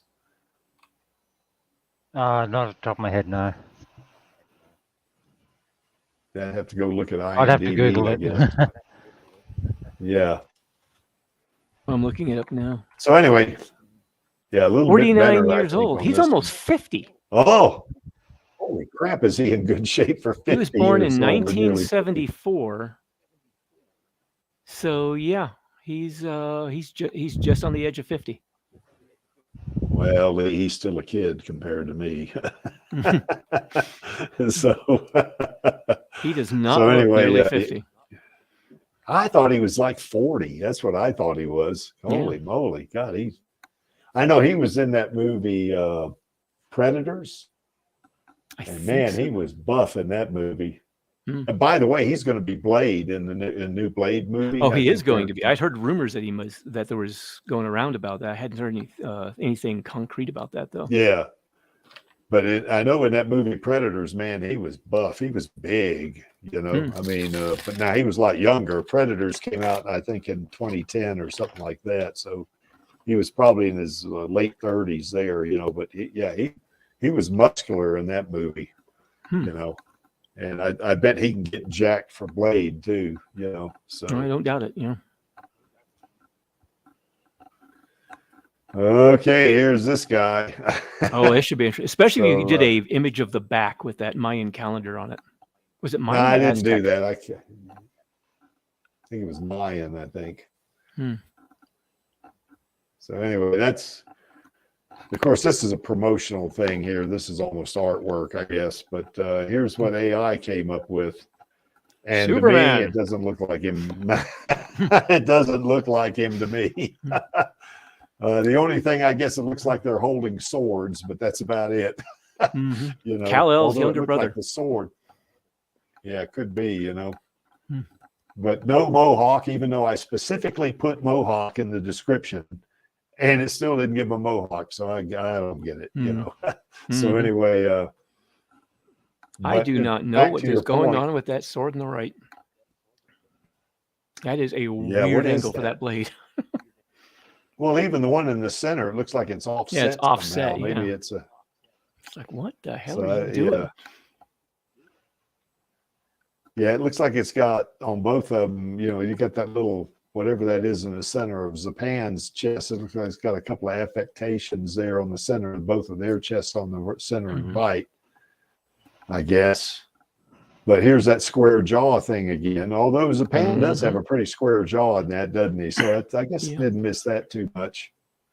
Well, he did do all that money on his face to get that square jaw. So yeah, it makes sense. I think so. But to me, it looks like they've done exactly like what you were saying, Lee. They just got a human and they just put armor on him. Whereas, Zapan, he's obviously a machine down from the neck down. So, well, you can't see his legs, I guess. But, yeah, he definitely looks like a machine there on the left. Whereas these other two look like armor. And that could be my fault, because maybe my description was not. That's the thing. Even when I was trying to do it, I noticed the same pattern. I think it's just something with the AI. It doesn't do cyborgs very well, but it does guys in armor. and high-tech soldiers and stuff like that. You know, people wearing equipment. It seems to do that really well. Yeah. It just doesn't seem to do cyborgs hardly at all. Yeah, but you know, it's kind of funny in a way though, because you know, when you look at Alita, I mean, you know, those 3 pictures look like Alita to me. Yeah, you know, but I mean, they're also all 3 wearing armor that covers them from the neck down, so you can't see anything under the armor. That's true, I guess. But when you look at their faces, especially that one on the right, and to some degree the one on the left, and even the center one, you can make the case that's her in a younger version of her. There's no doubt that all 3 of those. Yeah, that's the thing though. Alita has a very human-looking appearance from the neck up, or even from the shoulders up, or the top of the shoulders up, because she has that very human skin covering her. So if you put a full body suit on her or something like that, covers everything else up, she could look completely human. And you wouldn't know she has a machine body unless she took her clothes off and you could see the fully cyborged body. Yeah. Well, even I guess when Hugo first met her, he didn't know she was a cyborg until she stood up in front of him. I mean, you know, maybe he wasn't being very observant, but well, he was probably more worried about the fact that there was this huge war machine coming down on top of this little girl, and was like, I need to save this person. So he saves her, and then I mean, because the coloration of the doll body did kind of match her skin tone, so it did look like, you know, a flesh and blood body. If you really weren't paying attention to her and were instead paying attention to the giant war machine in the street. Yeah. But yeah, I think AI did a lot better with Alita than it did with Zapan, in my opinion, anyway. So, oh, not that one, I guess. Yeah, that one. And I don't know what this guy's got in the front and the center. He's got something in front of him there about waist high. I don't know what that is. That middle one. I think it was supposed to be some kind of actually, that's what I was thinking. It was supposed to be some kind of little like cord holding up a little like decorative thing there on the hip, but it almost actually looks like a part of the blade that got misplaced and stuck on the front there. Yeah. It looks like he is wearing what in Batman-esque would look like a utility belt too, doesn't it? Looks like he's got something going there on that one. And the other guy looks like he's got a little shoulder cape thing with a collar, a very high collar. Yeah. Yeah. Their skin coloration too is not like Zapan's. So yeah, they kind of missed the boat on this one, I think. You know, it certainly doesn't have a mohawk, you know, so I know I put mohawk in there too. Mohawk, boom, like that. Didn't do it. It just ignored me. Now, like I said, I've had to do that to me too. Yeah. It's like the AI says, I don't care what you put in there. I want to generate this thing the way I think it is. So, all right. Maybe that's why we should be afraid of AI. It has a mind of its own. No, not really. Yeah. I think more is just like, well, I think this is right. And it puts it out there and it's like, not quite. I didn't quite do it. What I'll do, everybody in the chat, I guess what I'll do is after the stream is over, I can't do it right now, but I'll put the link in the description if you want to go play with the AI yourself and generate your own characters, be it Alita, Battle Angel characters, or any character you want. You can just click on it and, you know, just have fun with it. And that's the whole thing. I mean, it's certainly, you know, these images that that I've shown you here is that it's not that they're bad or anything like that. A lot of this because the Creek didn't do a very good job probably on describing the characters. But after all, it did have a photo to look at. It had an image, you know, as part of its basis for generating it, you know, so. But yeah, these two don't have mohawks. There's no way. You know, I think Vector's was closer. Certainly Alita's is very close. You know, those, yeah, go ahead. Sorry, I was just clearing my throat, but now that I think about it, without cheating, from memory, Japan's hairstyle was more towards more mohawk looking than just normal shoulder length hair sort of thing, like the other AI pictures. Wasn't it? Or Yeah, the picture or on the did he bottom. have That's bit how of he an looked in the 80s movie. sort of The manga. The manga, I think he had more of a full head of hair. manga? Yeah. Yeah, he did. Yeah, he did. Yeah, yeah. I guess the one. What are you saying? The one in the center, right, Angelus? Yeah. Yeah. Yeah, I guess. Yeah, I guess in the manga he did look like that. His hair was more like that than it would be because this is a movie Japan over here on the left. So, of course, I didn't say manga Japan in there. I just said Japan. You know, I had Alita manga, Alita Battle Angel was Japan, and some other stuff in there for them to use for a description. And this is what they generated. And these were the best. Well, I say the best two. What? It is 5:40. I am very late. Uh-oh. I have to get going. Well, we're about to. Okay. Well, we're going to wrap up anyway. So, anyways, good having you on, Lee. No, thanks. Good to be here. Had fun. You guys take care. Have fun yourselves. Yeah. You betcha. Later. Okay. Anything else we want to talk about, Angelus or Chaos? Any other topics? Anybody on the in the chat want to come in to the stream and come up with a quick topic we can talk about that you want to talk about? Anybody can do this if you want, because here is the link right here. As soon as my slow computer does it, there it is. Just click on it and we'll. What's that? Like before we wrap up, like either streams, but we can test it on here. Is like the the last 10 minutes, like any I guess mini topic that anyone's sort of been itching to ask that has nothing to do with whatever the main topic is, they can sort of bring it up then. Same with the live chat, same with panel members. Like, for example, when these pictures came up, I was just thinking, I mean, yeah, Alita looks hot, like physically, but like she's the whole package. She's just, I can't even put it into words. Like her uwu factor goes beyond like anything physical or material, if that makes sense. Like it's almost spiritual. Yeah, well, there's no doubt all three of those shots have uwu in them. I mean, the one in the center is pretty young. She looks like she's 12 years old, but particularly, well, all three of them have uwu. The one on the right really has some uwu because she's a young woman in that one. So yeah, she looks good. If she was a real person, she'd look pretty good. That's for sure. I'd love to just crawl into the head of Kishiro and like see what was going on in his brain, like when he designed like the actual character of Alita. I mean, the character, it could have been male, it could have been blonde, redhead, it could have been an alien species, but it was a human cyborg.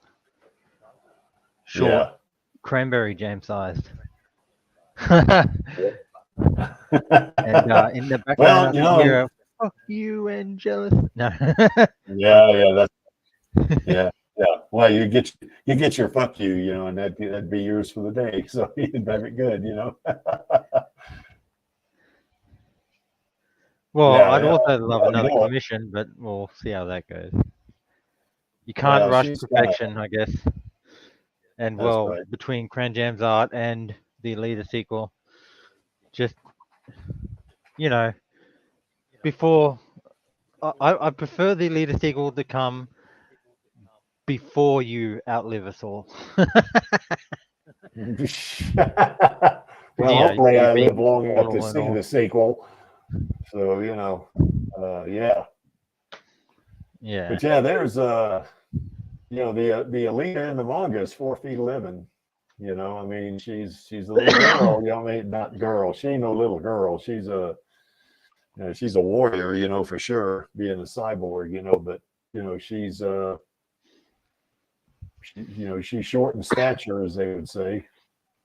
I think KranberriJam's I'm pretty sure she's 5 foot tall. I think so. She's 1 inch taller than Alita. I think, or the character Alita. So.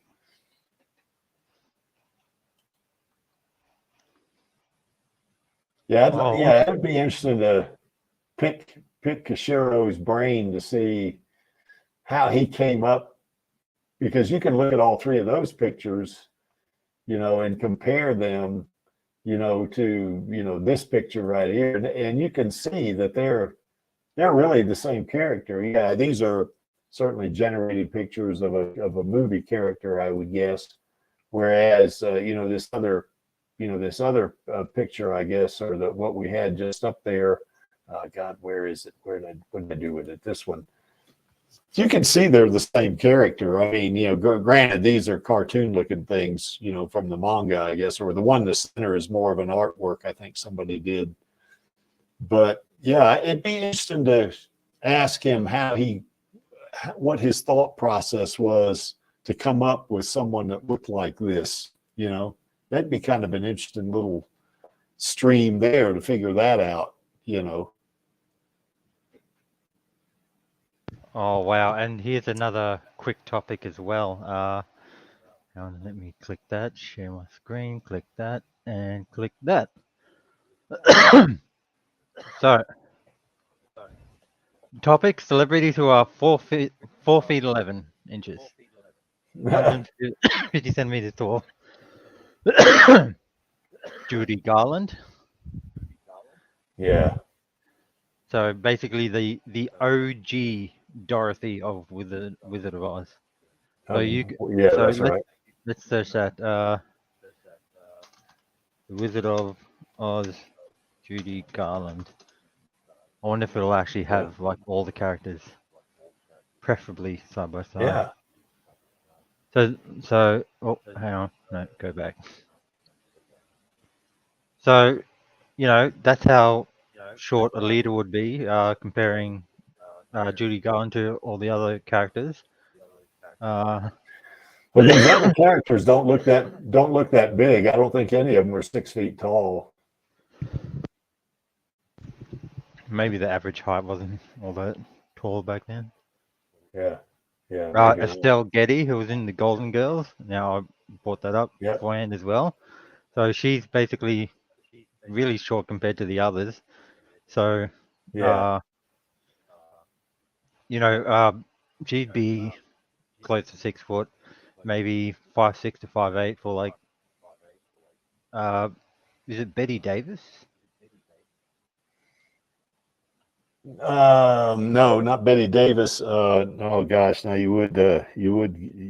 Oh gosh, now I can't think of her name. She just passed away recently. She made it to almost 100.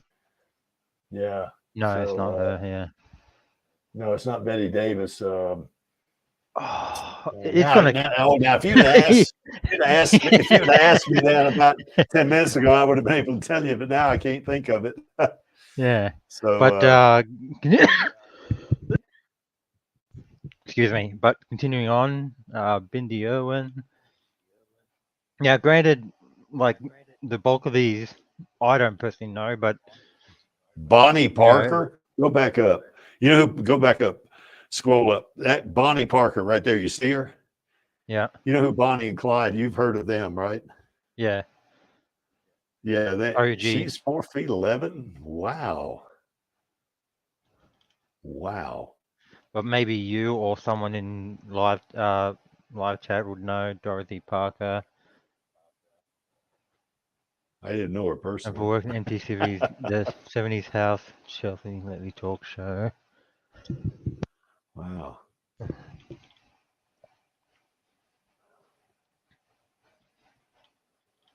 But yeah, just interesting. Like, if you've ever like seen them, like whether like on the red carpet, so to speak, or on other TV shows compared to other like celebrities or actors that they've been like acting with, sort of thing. It gives you like a very Betty White. That's right. I knew it was Betty Betty something White. like Yes. that. Thanks, Jay. I appreciate it. Yeah, she just passed away not too long ago. Kat Cora, she's only 4'11" now. B. Iron Chef Whoa. America. Oh. Yeah.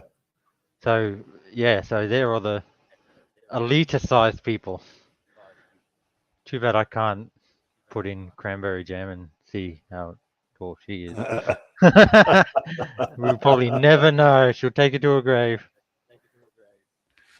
Well, I'm gonna see Cran and Rido here in 2 weeks. I'm going back to North Carolina, so we're gonna hook up. I guess the three of us. I guess on the 30th. I guess it is something like that down there in North Carolina. We got a brewery the three of us like to go to. It's really nice. So. All right. Does anybody on the stream, you want to come in or in the chat want to come on? There's the link. And if you want to talk about Alita, we'll give you a couple of seconds and then we'll wrap it up.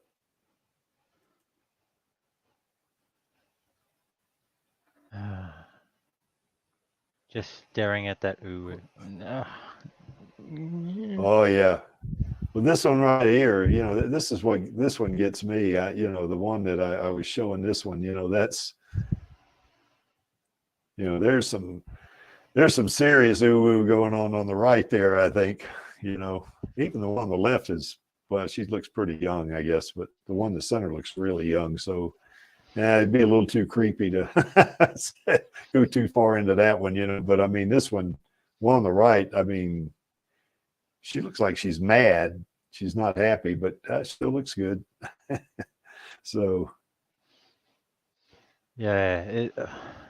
I mean, like, it's weird. I mean, they're like, when I compare Alita to all the other inspirational characters in my lifespan, and there isn't very many, all up, like the top of the mountain, the penultimate list, I guess, would be Alita, a Dragon Ball character called Broly, and the Ninja Turtles, sort of thing. And and like, Ninja Turtles, like, from way back in my childhood. Dragon Ball was more my teens, young adult, and then Alita is, well, 2019. Yeah, I did. Like, for so long, Yeah. I've had just Broly and the Turtles, and then all of a sudden, Alita comes on and says, "Excuse me, I'm coming out in front." Yes. Any crucial topic okay, or is there have been added in the movie that took place during the time frame? And there's an interesting topic. Oh yeah, that's right. We could definitely go into something like that if we stuck to the manga. I mean, rather, if we stuck to the movie, just the movie, not what we think would be in the sequel, but the movie, what was in the manga that could have been put in the movie? Yeah, that would be a very interesting topic, wouldn't it? So yeah, we could do a whole stream on that. We could come up with 2 or 3, To be fair, if not that I'm complaining, by no means am I complaining about the choice of directors, but while Cameron was still producing it, I think because Rodriguez was directing it, the combo of those two in those positions were probably not as powerful as like when Cameron's literally steering the ship, pun intended. Yeah. Because he made the Titanic, and if he was like producing, directing, and he practically did everything but directing, but yeah. So obviously the 2-hour time frame, Rodriguez could, like, even with his influence, he could only afford that much. But I mean, to his credit, he made every minute and every dollar count. And he still managed somehow, again, which probably made Alita unique in the context that he cracked what I call the Cameron code. Because I'm sure most of you have already seen the special features of the DVDs or read articles, and he basically, the bulk of his influence was what would Cameron do? Like, what was Cameron thinking or wanting to achieve when he wrote this scene, when he wrote those lines, or he wrote this character the way that it did, sort of thing. Obviously, there are new elements in the movie that wasn't in the manga or anime. But whether it was their own elements or whether they just slotted something in as a homage to the source material, they still did the job well. But well, Rodriguez actually did a really, really good job on making that a Cameron type, looked like a movie, didn't he? That's what he did, a great job on that one. But certainly, you could. I'm just thinking. I can't think of anything off the top of my head actually, because that's a bit too good a question. I mean, my first instance was the arm wrestle scene. I wouldn't say it's crucial, but it's like, for lack of a better term, that comical, that, like, why not just add it in? It's like a 30-second scene. But the motorball I wouldn't say it had the entire motorball arc, just the beginning of it. So obviously it hadn't developed the rivalry between Alita and Jashugan. Yeah. But that's something that's alluded to it by the end of the movie. As we heard in the later Caligridis interview, Chaos and Den were scripted to be in the movie, but obviously that got cut out. So that'll most likely be happening second, and like, who could actually even play them? I mean, Den would probably definitely be a complete CGI character, no mocap or anything like that. I don't know anyone that could, but Chaos, there's a. Well, they could do it kind of like they did. They could do like they did Thanos, in the Infinity War and Endgame. They could do something like that, because Josh Brolin kind of had an extension and had a face, looks like Thanos's face, like 2 feet above his head, And when the actors would talk, they would have to talk to the face, not to Josh Brolin's face. By the way, Jay, I think you just came up with our topic for next week, because we don't on this stream, not unlike the Radio Chaos stream, we don't come up with a week's topics far in advance. A lot of times we come up with them just the day before, but certainly the week before. Note what that we down. Might come up with is, this one right here, if we wanted to, and we could say something like, okay, if we were going to expand the movie to 3 hours, what would we want to see? And if Alita Battle Angel could have been 3 hours, what else could we have seen in there? That'd be a pretty good topic right there, I think. So I think that's what we'll go with next week. That's what we'll go with next week, Jay. Absolutely. I'm just thinking, we could use that for Radio Chaos. Wait, no, we can't, because we're already covering it. So immediately I thought we're stealing topics from Radio Chaos. Well, he kind of suggested this on our stream here, so that's okay. Yeah, we're not in competition with radio. I guess if it's that extensive, then yeah. Okay, here's a question from Everest Productions. Is there any element of the manga that should be rewritten, removed, or from the sequel or sequels.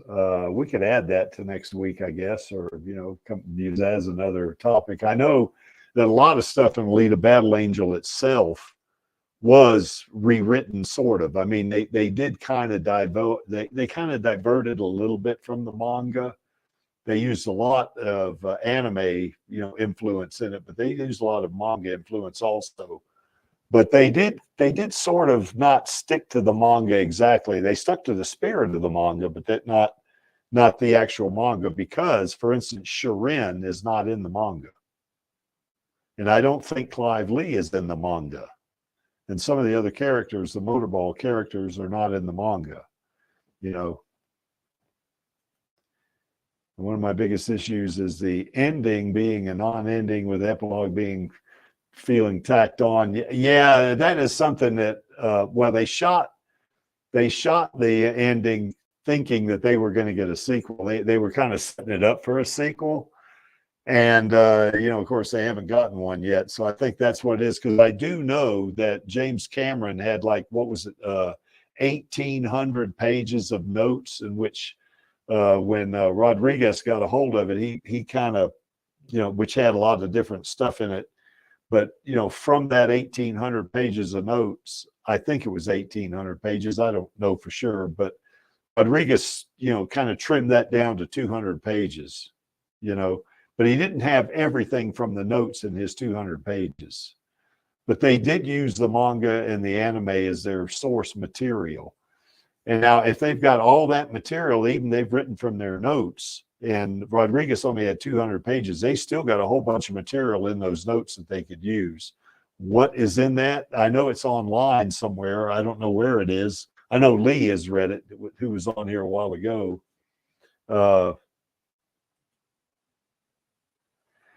I don't know if Kishiro said he didn't like the ending or not, Angelus. Maybe he did, didn't, but I think for him, we just lost Chaos. I think one of the things about him, he did not like the anime that came out in the 90s, I think. Sorry, Mike muted. Oh, that's all right. I don't think Kishiro liked the anime particularly. I don't think he hated it, but I don't think he particularly liked the anime in the 90s, did he? I mean, if I remember correctly. No, because they made the initial changes, like adding Shirin and all that. Yeah. Yeah. But I think a lot of folks, going to your point, I think a lot of folks, I think wanted, you know, I think the thought was, because I know I saw this in a review, Cinema Wins did a review on this, is that the ending is okay to stand alone, but really it's better suited for taking us right into a sequel, you know. And I think that's one of the things, you know, that I think that's one of the things that's got a lot of the Alita Army folks, you know, kind of on the edge of their seats wanting a sequel, because the ending is set up perfect for it, you know. And I think that's where that came from, I guess. But I think Kishiro actually liked the movie Alita Battle Angel. They even invited him to the set and all that stuff, and he came there, and they gave him a tour and stuff like that, you know, and hung out with him and that kind of thing, you know, because, you know, one of the things that he did do is he came up to Rosa Salazar and he whispered it in her ear. He said Alita, like that, and it just kind of took her breath away, you know, that he thought that she was that was her, you know, Oscar moment. Yeah, that's right. Yeah, it was. Yeah, that's right. He did love the movie. There's no doubt about it. This is primarily directed at Everest Productions, but anyone else in live chat, and of course yourself as well, Creaky, can put your 2 bobs in. But regarding the ending, I've got 2 points I wanted to put across, and then, you know, you can, like I said, put your own 2 cents in. One, there's another TV series called, and some of you might have heard of it, called Lucifer, starring Tom Ellis. It wasn't, at the end of season 3, it wasn't slated to be renewed. in a time frame where it should have been, sort of thing, if that makes sense. And that sparked a bit of a hashtag trend on Twitter and whatnot. And essentially, I don't know if the showrunners knew about it or not, but they knew that if they wanted to continue with the series, which they eventually did, thankfully, they needed to make an impact. And the ending for that one was so big and phenomenal that, like, the ending alone is what is the equivalent of Alita. I would actually put it up there with, because it was action packed. It was like at its peak of the story arc, like, the big boss battle. There's no gray area. It's very black and white, very yin yang. And yeah, even after it aired, there was still no news of renewal. And I think it was like by CBS or some other network. However, Netflix ended up picking it up for seasons 4 to 6, and that practically was like it's phenomenal. Like, Netflix, it's not perfect. It's got some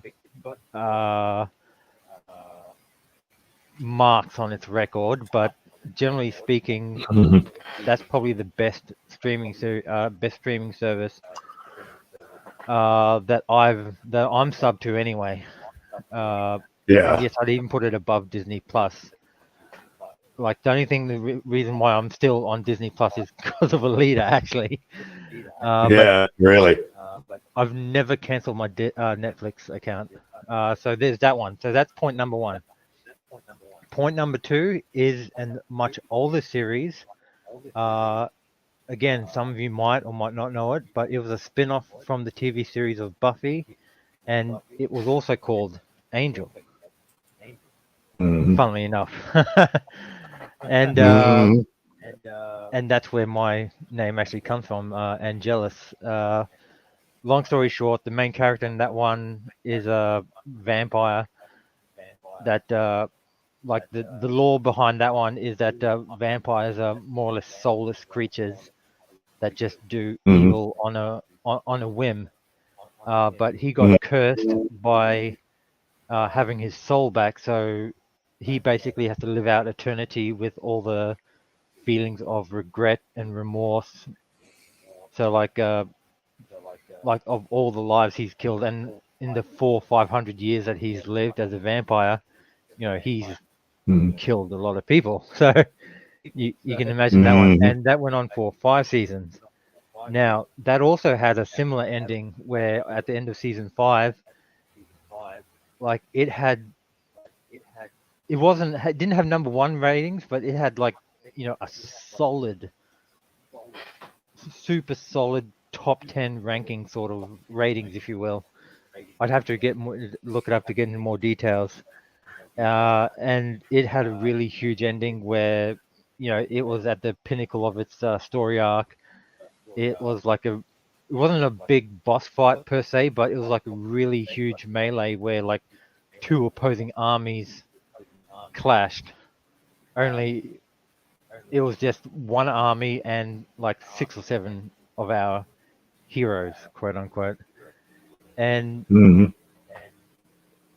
it didn't get renewed. It actually got axed.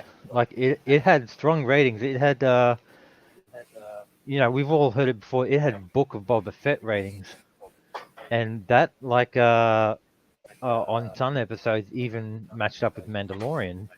But yeah, so going back to Angel, that had ending 2, but it didn't get renewed, and even to this day, fans of the show are still sort of, still wishing that an alternate reality existed where there were more seasons. And the only thing that we did get, and I say we because I'm a fan as well, is there was like a like a 200-page graphic novel / comic, if you will, called After the Fall, and that was basically what season 6 would have been. But yeah, so coming back full circle, when it comes back to movie Alita's ending, you know, again, it's the same where, you know, instead of making an ending so big and great and phenomenal to like have that as its pitch, it already had sequels planned. So obviously they didn't really feel the need to make it, I guess, that the ending that impactful. But you know, if Disney truly is like an agent of evil and doesn't do what I refuse to speak into words, then, you know, it can stand alone, but it will just leave you with that same feeling of emptiness. And and to Everest Productions' point, when I first saw the movie, first time I saw the movie, you know, the ending of Alita, it was like, oh no, they can't stop it here. That was my thought. You know, they can't stop it here. I mean, I kind of like the presentation, the way they did the ending, where they kind of zoom into her iris, you know, it goes right in, you know, through her pupil, and then the Alita Battle Angel comes up. That was really cool, you know. But yeah, it did leave you hanging, didn't it, a little bit, you know. I've heard folks say that the motorball arc really, and I think maybe you're talking about this in the movie. I do know in the manga that, you know, and particularly in the anime, there was no motorball, period. And in the manga, the motorball arc doesn't come till later, you know, after what you saw, kind of what was in the movie where Hugo dies and stuff like that. The Hugo arc was different. I guess I'm going to disagree, though, that the motorball arc drags. I think, to my point, I think this is something we might talk about next week when we you know, do that topic, I guess, that Jay brought up, is that you know, it would have been neat to see more motorball in it, you know. And then what happens there too is that you know, there's that. And of course, Everest Productions mentions the Sapan arc. Yeah, that happens before Alita really gets into motorball, you know. So to a degree, I mean, she gets into motorball, but the real big stuff doesn't really happen until, you know, I guess until Zapan sees her on the big screen and he goes nuts, you know. And then the motorball arc, I think, starts getting interesting, you know. So, but anyway, I do see the idea there, you know.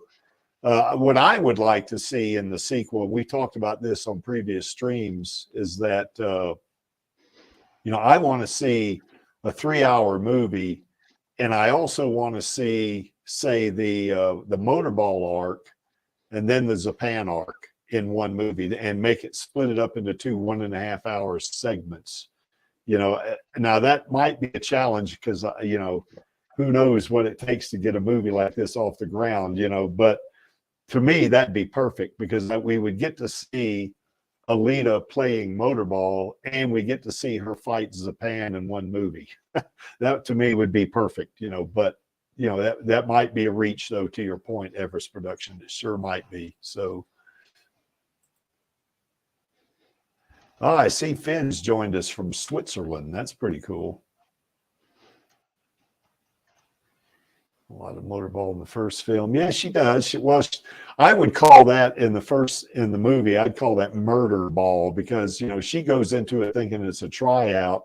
And of course, Vector's wanting to pay 500,000 credits to anybody that could kill her. So, you know, all of the combatants or all of the competitors in motorball, save Alita, think this is a hunt, and she goes into it initially thinking she's just, you know, trying out for the second league, you know.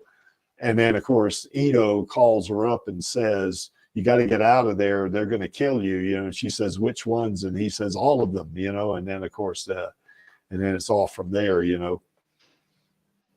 Yeah, I don't know about the Shamira. I mean, I would like to see Shamira in the, you know, in the sequel. But the second movie, I think we need to see, yeah, we would need to see Shamira, but I think Joshigon's going to be the biggest focus on that, outside of Alita, obviously. And then Zapan arc would be, if for me, if the Creek was to gets his druthers, I would rather see a 3-hour movie with both those arcs in it. If not, I would be happy with just one of them, you know, and maybe a smattering of something else, you know. But I was just thinking, yeah, the budget would be like initially. I don't think this anymore, but initially I was thinking we'd have to. I mean, I would think that they would have to be careful with that, because like the more characters you yeah, introduce, the more time yes, you have to spend like introducing them, giving like a brief, I don't know, backstory, if you will, or them, or whatever that English word is that explains their motivations behind their actions, and stuff like that. But in saying that, look at how many new characters Avatar: Way of Water introduced, and yes, and obviously Cameron wrote the script for that one as well. So if Cameron's at the very least script writing and producing, again, only he'd be able to get away with it. Like there's yeah, that's very right. few, so very few directors that could do it, and obviously because you know Cameron's the one that's most passionate about it. He's the one that's probably even read the manga. He definitely owns it if he hasn't read it. Bloody cough cough. Yeah, Um, yeah. yeah. Well, anyway, Everest Productions basically what I guess Angelus just alluded to there, and what the Creek wants. I might want more than they can deliver, you know, and that's fair, you know. But you know, I think regardless of what they put in terms of an arc and Alita too, I think it's going to make more money than it did the first one, because there was no Alita army on the first one, you know. And I think it was poorly promoted and all that kind of stuff. So I think it would be, uh, it's going to be more profitable the next one, particularly if James Cameron took a little more of a hand in it. Oh, there's Chaos. He's back. Had a little bit more of a hand in it. And I don't think he would, I don't believe he would usurp, you know, Robert Rodriguez in that, you know, his directorship. But I think if he played more of a role, and they did make a 3-hour movie, I think it would make $1 billion. That's what I think. But that's my opinion, you know, only. I don't have anything to base that on other than I love the character, and I think it would do better than the first one. That's just how I think it. So, yeah, I agree. Let them give us that Alita too. I agree. So, welcome back, Chaos. What's up? I think you hit us when we're at the end. Yeah, a few things broke, but I fixed them and I'm back. Cool. So what you got going, Chaos, on your YouTube channel this week? I threw in another short, but otherwise I'm just getting busier because it's nearing April 12th. After April 12th, it gets less busy. Oh, okay. But I just put in a new short video, and other than that, I'll be having the first part of just the English translation of Gun and March to Memory, except it will be a recording, not a live stream. But I'll do live streams for that later when I'm not so busy. Okay, cool. Well, keep us up to date on that, because you know, I would like to come back on your live stream if you'll have me. So you know what, Everest Production? I mean, I'll do things on live stream chats and other things, but after April 12th, that's all I'm going to say. Okay. I was just thinking, you know what, Everest Productions? it'd be easier, something easier than typing. You could click on the link and join us in the live stream, and we can Yes, you could. discuss these topics. Or perhaps since it was the other dude that suggested the topic, but you've got some incredibly good points that I'd you love do. to personally pick your brain on. So Yeah. I mean, at the very least, if you can come back next week and join us in live chat, Yes. but possibly even join us in the live stream would be even better. Yeah. But whatever you feel comfortable with. But yeah, just make sure Yeah. you join us, because like I said, like the points you're raising are very good. Yeah, because I do put the link in the chat frequently. So, if you want to come back on next week, because we are going to talk about this next week. JM gave us a good idea for a JM yeah, too, there we go. JM. both of you. Yeah. Yeah. Both you guys, yeah, he says I'm new to the elite army. That's cool. Then you've done a good job just right off the bat. Because that's going to be our topic next week, about what's going to be in the sequel in terms of, not the sequel, I'm sorry, what we would have put in the movie that wasn't in there. And we're going to go under the premise that you could expand it 3 hours, Now that's a little unreasonable from a budget standpoint, like Angelus was talking about. But if we could do it, if you could have an Alita movie that was 3 hours, because the original shot, the shot schedule was 2.5 hours. So, what would you have had in there? We can bring up what they had in the original shot schedule that was out, that they took out. Like, for instance, the training scene that Alita and Hugo had, that would be a good one, But we'll expand that to 3 hours. Say if Alita was a 3-hour movie, what else could have been in there? And that we could go with that, I think. Well, before wrapping up, we could go on for hours on this, but yes, we could.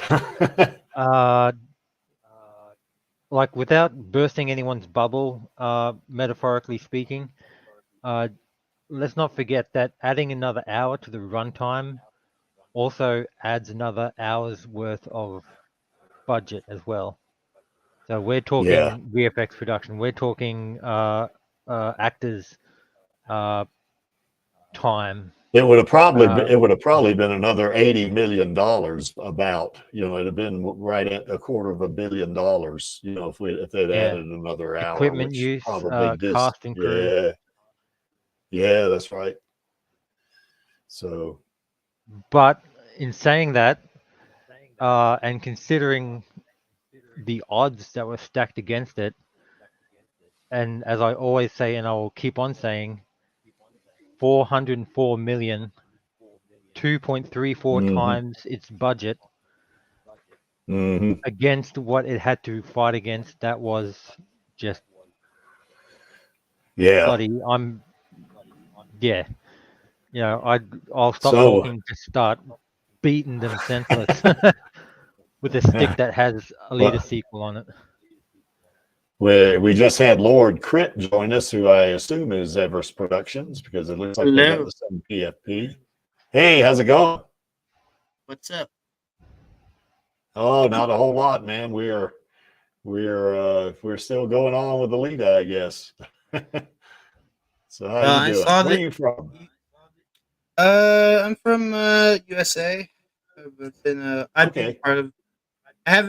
I used to be part of the original Alita Army stuff back, and I saw the first movie back in February, first week it came out. I saw it 7 times in Dolby 3D. Yeah. Nice. Saw it every day. It's like I gotta go see Alita. Yeah. Well, you know what? You were one of the original Alita Army guys. I didn't come on until a year after that, because when I saw some of the trailer, I saw the trailer during the Super Bowl, I guess in 2019, I guess it was, and it didn't really do much for me. I said, nah, I don't want to see this. I don't want to see a teenage girl beating up on monsters and cyborgs. And then when I did see it, in 2020, it absolutely knocked my head off. So, so you know, I'm a latecomer, and I think Angelus is also a latecomer. He was on before, came into the Army before I did. Chaos, I think you were in the Elite Army from the beginning too, weren't you? Almost. Star Rebellion invited me, actually. I think Oh, okay. I know. Yeah. I think I know Star. Yeah. The name rings a bell. Like Wow, so I you're rejoined. OG. Yeah, well, I rejoined. I did a. I remember I did a manga dub that failed. And I was recruiting people and stuff. That failed because the lead voice actress loves to take months long just to deliver lines for one chapter, and I was like, oh, "Come on." Yeah. Well, But no, I fell in love with Alita because I wanted something new, and I was tired of superhero movies and Star Wars. yeah. I've been jaded. I do mainly Star Wars stuff, but I've been jaded with new Star Wars lately, and I don't know. I just had the Alita bug, and I'm like, you know what? I gotta go back to the army. Well, welcome back, man. Yeah, no problem. Yeah. Absolutely. Okay. But what were we talking? What was Well, we were secret? talking about what. Yeah, we were talking about some of the things about Alita being like in a bad situation, about what we want in what maybe might be in a sequel and stuff like that. You know, there were multiple factors. I think marketing was the key. Like I don't know what they were marketing for. They were trying to use James Cameron's name, even though it was a Robert Rodriguez film, and James Cameron wrote it. I think they should have honed that a little more. Maybe focused on Avatar a little bit. But I think they were doing all they could. Even then, it was a bad situation because the movie it kept getting moved around. The first trailer, her eyes were not, the irises were too small, and it was jarring. Yeah, and that's kind of the criticisms. But they fixed it. Cameron fixed it. You guys probably talked about it. He made the irises bigger, and that made she's more. Now you can watch her and not like, oh, her eyes are big. The other issue was Endgame was the talk of the beginning of that year. There was also How to Train Your Dragon that came out for the kiddos. It was just not a good. I just think the movie came out at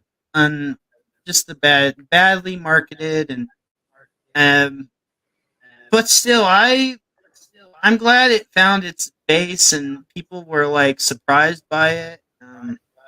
Yes. Although I'm embarrassed. I'm so. Oh, sorry. No, you go ahead. You go ahead.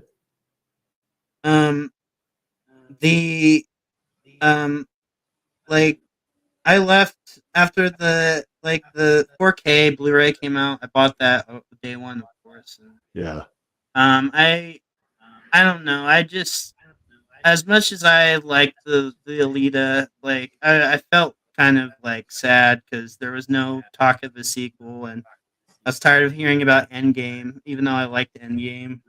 And but yeah, it was a wonderful year that summer. Yeah, I think too now we have had, Cameron and Rodriguez on that Blood Oath thing, and John Landau's done a couple of interviews, and Rosa did that WonderCon thing. I think it's very much, a sequel is very much in the offing now than it was before. I think that, I think they've always wanted to do it, but I think now they're kind of focusing on it a little bit more. I think the main thing is trying to convince Disney, I think, to get off the snide and go ahead and do it, But I think, and that's what I mentioned I don't know if you were here at the beginning of the stream, is that, one of the things about Avatar is that's, it's not related to Alita directly. I mean, the technology is obviously, but one of the things about it is Cameron is showing Disney that I can make you money. And that's why I was saying, if he and if he and Rodriguez, Rodriguez go ahead and direct it, but Cameron take a little bit more of a hands-on, or at least, give a little more, to the movie and that kind of stuff. That's why I believe if they come out with a Alita sequel, or when they come out, because I think they are going to come out with one eventually, but I think that thing will make $1 billion. That's what I think, because now that they got so much more going for them that they didn't have before. And like you said, they were, Alita was up against Endgame, and to a degree it was even up against Captain Marvel and not just that. I mean, the hype was there. It was an event. I mean, yes. Spider-Man did worse. Even, I'm not going to say how I feel about, Star Wars Episode 2, but Spider-Man likely would have done better in 2002 if it didn't have a Star Wars movie event in the same year. Well, I think Captain. Well, I gotta say, I was embarrassed by the Alita army one time. The whole Alita challenge thing was stupid. Let's be honest.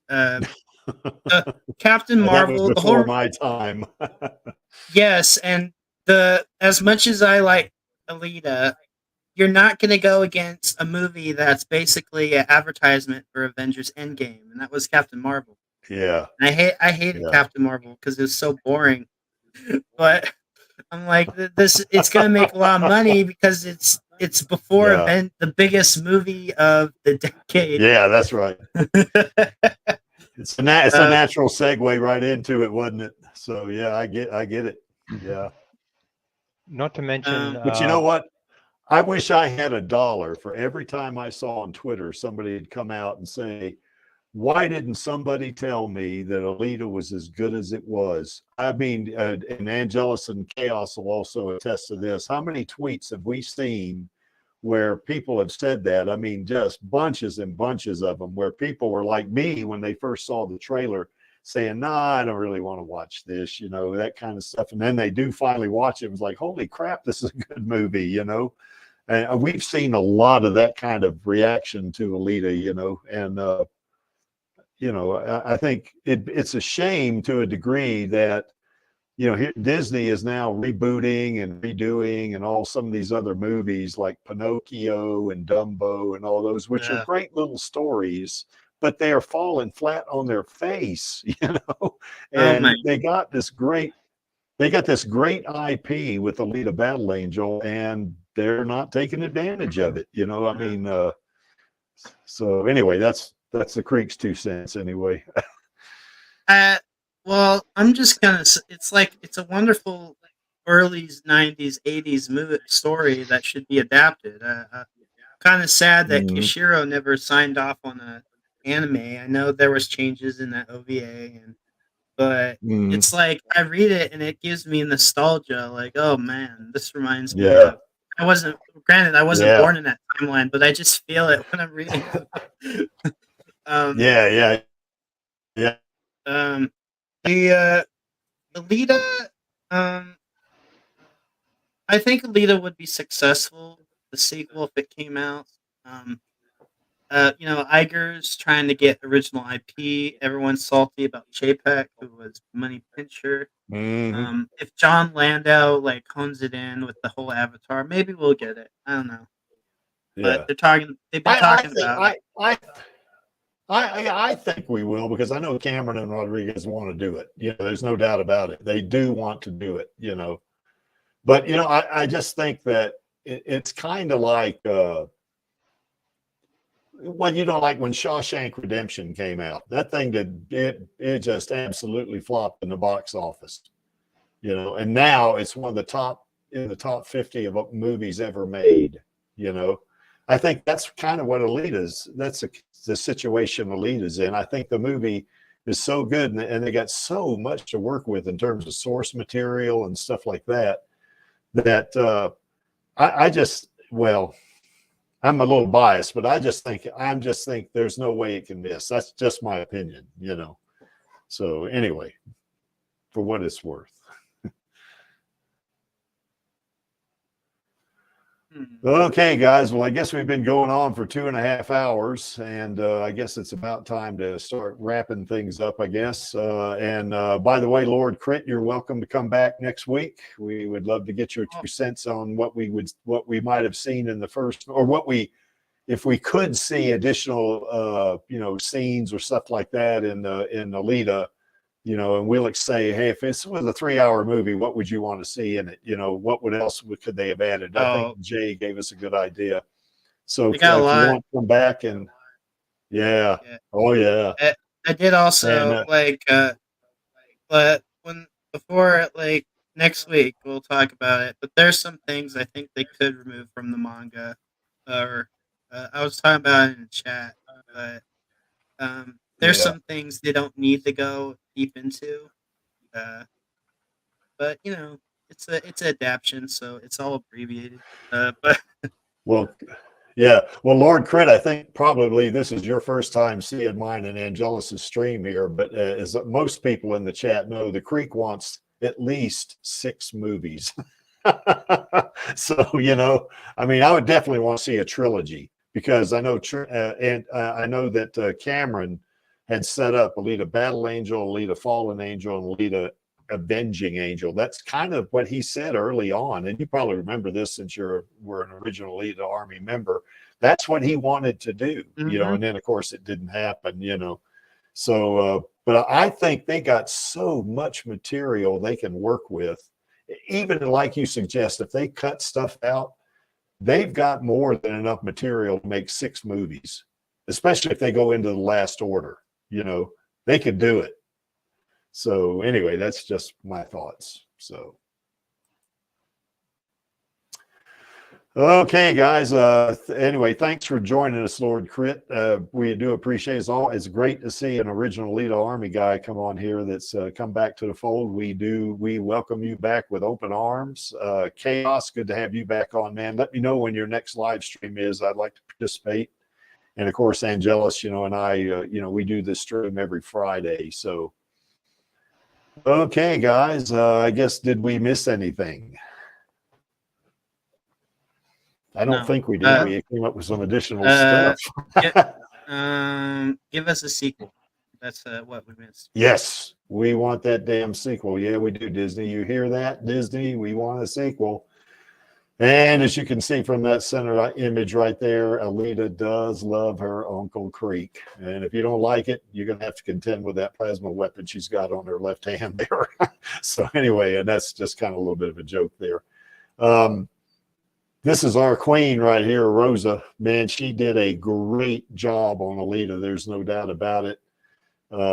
And she, in terms of being an actor, she's #1 in the Creek's book for sure. And as I've said every stream, it sure don't hurt that she's pretty, And also shout out to our other 2 girls. That would be, I say girls, these aren't girls, these are women, these are professionals. But Elle Lamont and Jessie Fisher, we've interviewed both of them, and they were just, both of them were super duper delightful. We really enjoyed having them on the Radio Chaos stream, And Elle, I know Elle was on for the entire stream, and it went 3 hours.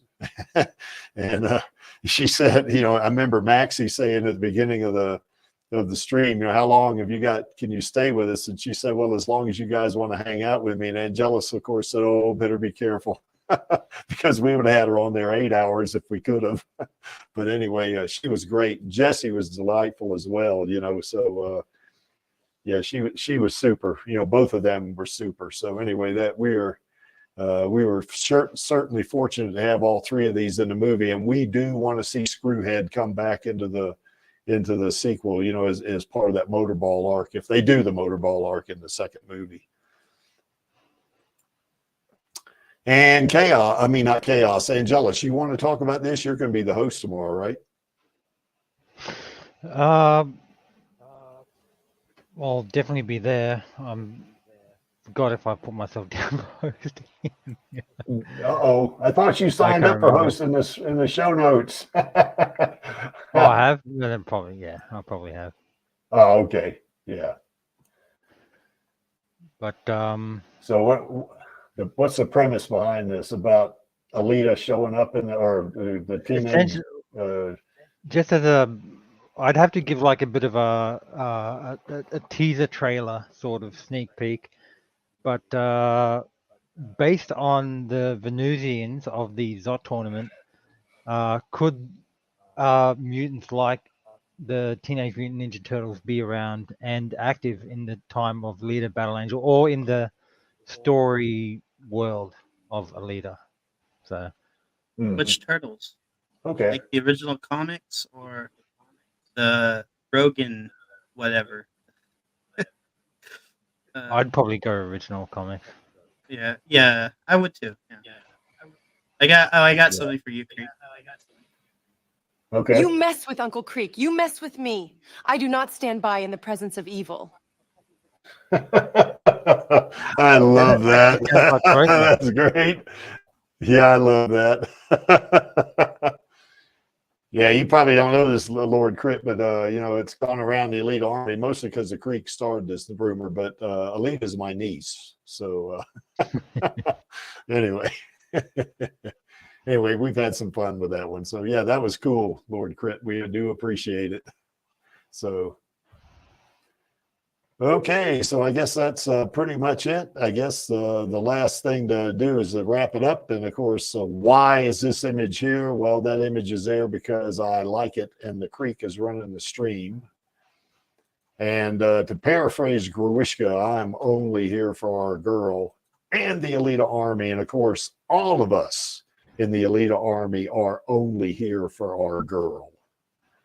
So that said, I guess it's time to do the old call for action. And I guess, Lord Crit, you probably don't remember this, but, you know, the original call for action was buy those Blu-rays, baby.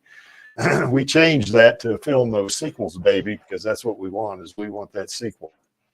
So on my count of three, we'll do the call to action, and that would be 1, 2, 3. Film those sequels, Film those baby. sequels, baby. Baby. Well, that was pretty poor, but that's okay. We want the sequels. So anyway, we'll catch you next week on the Alita live stream, and we'll catch you tomorrow on Radio Chaos. What's up, Alita Army? This is Hot Toys Alita, and I hope you enjoyed this week's Alita live stream. Please join my Uncle Creek, Angelus, and our other guests for next week's show. Remember, I do not stand by in the presence of evil, and film those sequels, baby. See you next time.